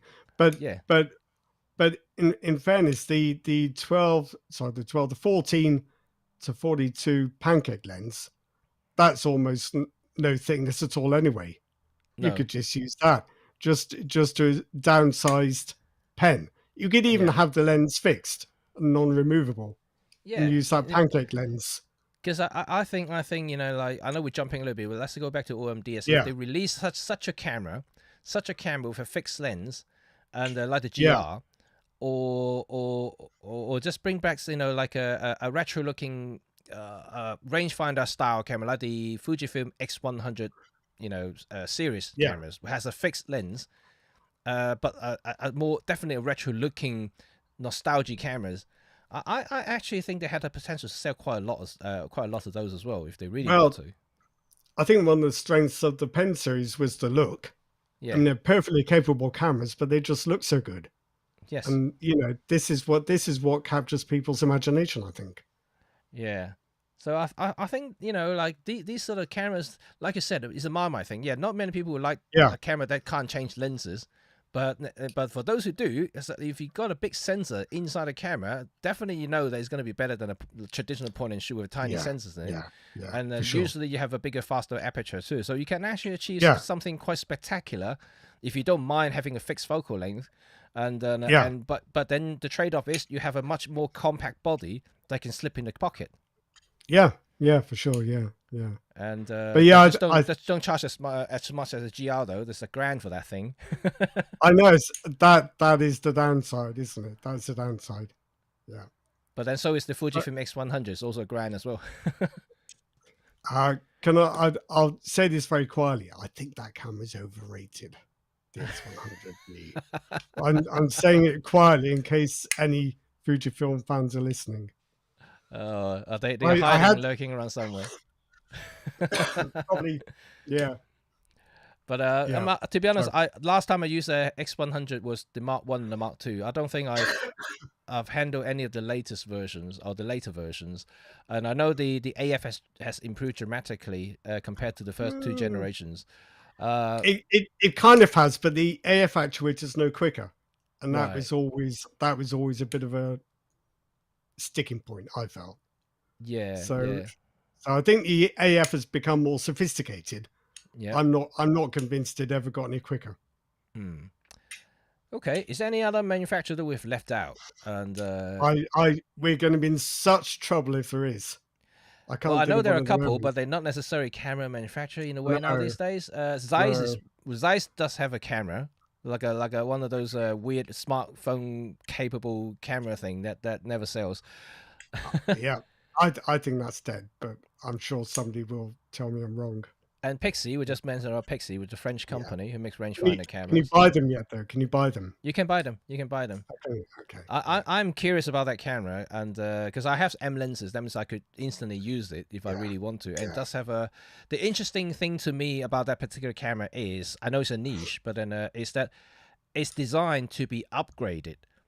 So Right. I'm not talking about firmware upgrade, software upgrade, but hardware upgrade. So it's designed that Right. you can swap out the entire sensor and the logic board. So that Yeah. means you know you can keep the same body, then you can just upgrade the internals and make it a brand new camera. And I think Do you know actually that is cool. this? Do you remember the? I don't know whether you prefer to say Rico or Rico. Yeah, yeah, Do you yeah. remember? Do you remember the GXR? Yes, I remember that. Yes, That's quite a good camera. It's quite a good I camera. wanted one so badly at the time, you know, but it wasn't cheap. It wasn't cheap. Nicely made too. Yes. Very I nicely tried made. it in a camera store in London, Yeah. and I loved it. I really loved it. But the apart from the M mount module, which you can attach M mount lenses and an EVF to make it almost like a digital M camera, but it wasn't full Yeah. frame. It was APS-C to start with. Well, and And one of the lens options was actually just I think 1/1.7, so it's just like yes, compact camera size. Yeah, yes, so you just but swap out the modules. Yeah, you can. But then I did test it, and I was frustrated by the AF performance. It was contrast oh detect. It yeah, was very, very slow, and yeah, even yeah. slower than some of the point and shoot cameras at the time. And so I thought, you know, if I'm paying that sort of money, it would be silly to have an AF that doesn't really that doesn't really work. I just checked. You can't find any on MPB. That's a shame. Otherwise, I'd Yeah, have yeah. to buy You them. can find them on eBay. You can find them on eBay, but Probably. they're not cheap. Apparently, it's like a Yeah, cult following at the moment for that thing. yeah, yeah, Yeah, yeah. especially the M module that you can attach M mount lenses on it, I and that never encountered that. that sells quite a Yeah. bit of money at the moment on eBay. Okay, okay. Yeah, anything relating to Leica stuff is always expensive. Yeah, of course, of course. Yeah. Okay. So maybe just some final thoughts about what we just talked about before we wrap up today's session. Is that we talk about all these cameras now, and now we're looking into the future. One thing that I haven't quite mentioned when we talk about OMDS was, which also I think relating to a lot of the other camera companies, is that the trend has changed. Like time has moved on quite a bit. A lot of the older models, the entry model cameras that we used to think that they were great. For instance, you know, you agree that the EM10 was a great camera. You know, I think most people would Yeah, say the I think so. EM10 Yeah, was such a yeah, capable, cheap micro four third cameras that can deliver. And I personally think the EM10 was probably the best Olympus camera you can get from the OMD line. If you not looking for the faster frame rate, you don't need the hybrid AF, for instance, for tracking sports and things like that. If you don't need all those stuff, just looking at a casual camera to take around, lightweight, capable, yeah. the EM10 basically does it all. You don't need anything else. I always reckon that the people who bought one would discover they've got a far better camera than they thought they were buying. Yeah. If that makes sense the way I just explained it. Yeah. Yeah, Yeah. no, absolutely. Because I think a lot of people say the same thing to me when they got the EM10 after I recommended them, and but my thinking is that now if OMDs are going to release a replacement for the the EM10 in the future at some point, so like any other camera manufacturers, I think they need to start taking into account the newer generations of entry level users, what their expectations are. And they can't simply just upgrading the specs now in terms of like, oh, just faster, just higher megapixels, like what we just talked about, spec changes. But they need to start thinking about the demands, the needs of the newer type of content creators, or the up and coming. So people who used to buy the EM10 are, you know, family, mum and dad, or just beginners, travelers who don't really care about high spec stuff or expensive stuff. They just want a capable camera. But now yeah, go on. I'm gonna set you now, Jimmy. What I'm gonna say now, you're gonna be quite cross. I'm gonna say, bring back the pen, with the 20 megapixel sensor on it, but a flip out screen, not tilting, and merge the 10 and the 5. because the 10 is so good Yeah. that if you made it any better, it would be It, hard to justify the 5. yeah. No, I agree. I agree. No, it's not that Oh, right. Sure. I agree, and I think that that may actually be true about the future of the EM10 replacement. We don't know whether No, that is ever going to no, come. Maybe it will, no. and I mean I'm speculating. I'm not. I don't know anything at all myself. But the in terms of the OM10 or not OM10, the EM10, but the future generation or whatever generation is going to bring out, even the replacement of the OM5 in the future need to cater for what the modern generations are. I think that they are Yeah, still not just OMDS, but even in general terms, broadly speaking, about any other manufacturers, they're still thinking about photographers from the 80s, from the 90s, but they're yeah. not thinking about No, no, you're photographers right. You're right. from the 2000s onward. These are You're the right. people who grew up with Facebook, who grew up with Yeah, TikToks now, soon, yeah, Instagram, vertical yeah, format, and like all these kind of quirky things that we don't see as necessary now, because yeah, we're not in that generation. But the thing is, the yeah, thing has moved on quite a bit, and yeah, and I think that all the camera manufacturers now need to look into the future and looking at how the generational changes are, and then what they are looking into when they want to buy a system. What is it that do they want? Not just about influencers marketing something. It's not about that, but it's yeah. about what they are showcasing their photos now. Where are they showcasing them now? Is it going to be TikTok content, basically all vertical? And then what about Instagram Reels story? They're all vertical. I know it's actually implemented in some video cameras now. I know the EM10 and also the OM5 can shoot vertical videos, but you can also do it in post. But a lot of Yeah, people who they don't yeah, edit stuff, edit any video. So if you shoot yeah, vertical, they output vertical. So they just do it there. And yeah, but I'm just generally speaking. I don't know its specifics, but then I think that they can't keep on thinking about the 80s and the 90s and the photographers. They need to thinking about the newer type of photographers now. And hence I yeah, also said about OMDS need to start looking into videos a little bit more, paying a little bit more attention, is because whether you like it or not, video is here to stay. Video is going to get more yeah. popular because the newer generations of photographers are going to use video as well as photography. So this is not this and you can't deny that. Well, it's possible that if you take the OM1 for example, the video technology people want today is already there. Maybe what OMGS needs to do is design a camera where the video features it has already are brought to the forefront and not Yes. buried behind this kind of stills based interface. So even today the video features are there, but you had to go looking for them, and they Yeah. had to exist alongside and sometimes underneath the Hmm. stills photography features. And the cameras are designed to handle like stills cameras, not video cameras. Yeah. So maybe that's another area that needs to be addressed. And certainly marketing will help. They need to put Yeah, some yeah, emphasis yeah, emphasis into the video features of the camera. At the yeah, moment, like I said, there's no reference to it, and you can't even find much detail apart from you really dig into YouTube to find someone who does use OM system camera for video, then they talk yeah, about it. And yeah, that's unfortunate. If they spend the effort to doing it and they don't advertise it, it seems to be a waste. And but like I said, yeah, generational changes means that videos is actually getting more important.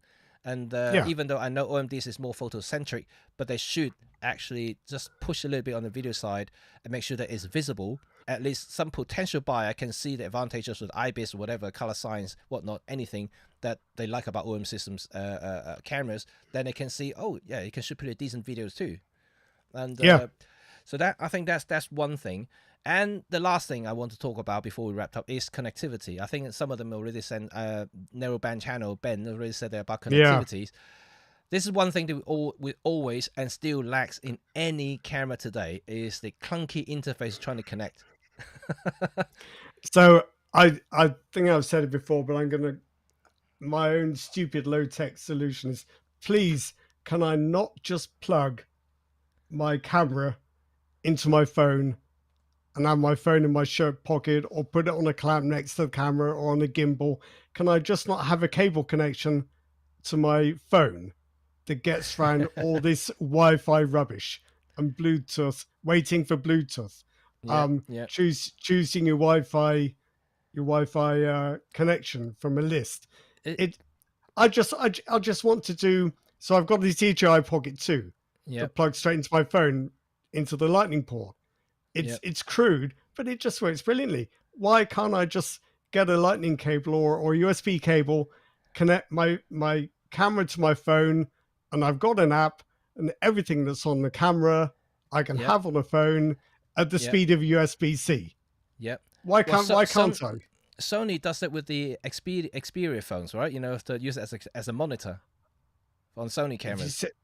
Yeah, but that's a video feature, isn't it? And we Yes, know how much those Xperias cost.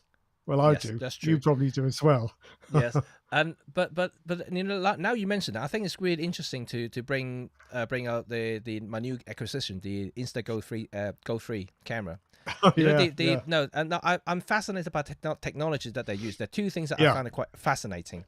First of all, when you talk about the connections, is that the Go 3 does use Bluetooth connections and for video feed. So basically, when you detach the little capsule camera out, yeah, and the back module where it has the LCD screen, will, yeah, there's no interruptions there. As soon as you take it out, yeah, there's seamless. There's transformations there.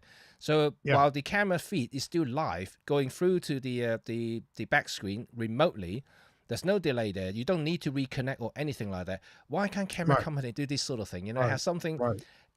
implemented in a way that has that feature. It's almost like an instant live feed. If you just turn on your app on the phone, just there, you can I, you can I see think things.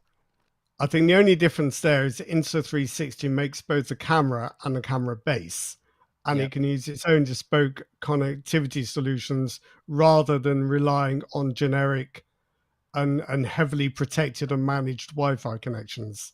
So Insta360 can handle that connection how it likes, Mm. whereas camera makers don't have that luxury with phones.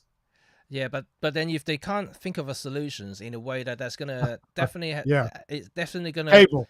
Plug a have cable in, Jimmy. have the That's my same answer. thing they've been complaining for the last 10 years, like I trying know, to I know. get a photo from your camera to your phone, then you share it out to social media. Yeah, It's like a 10 minutes exercise every single time.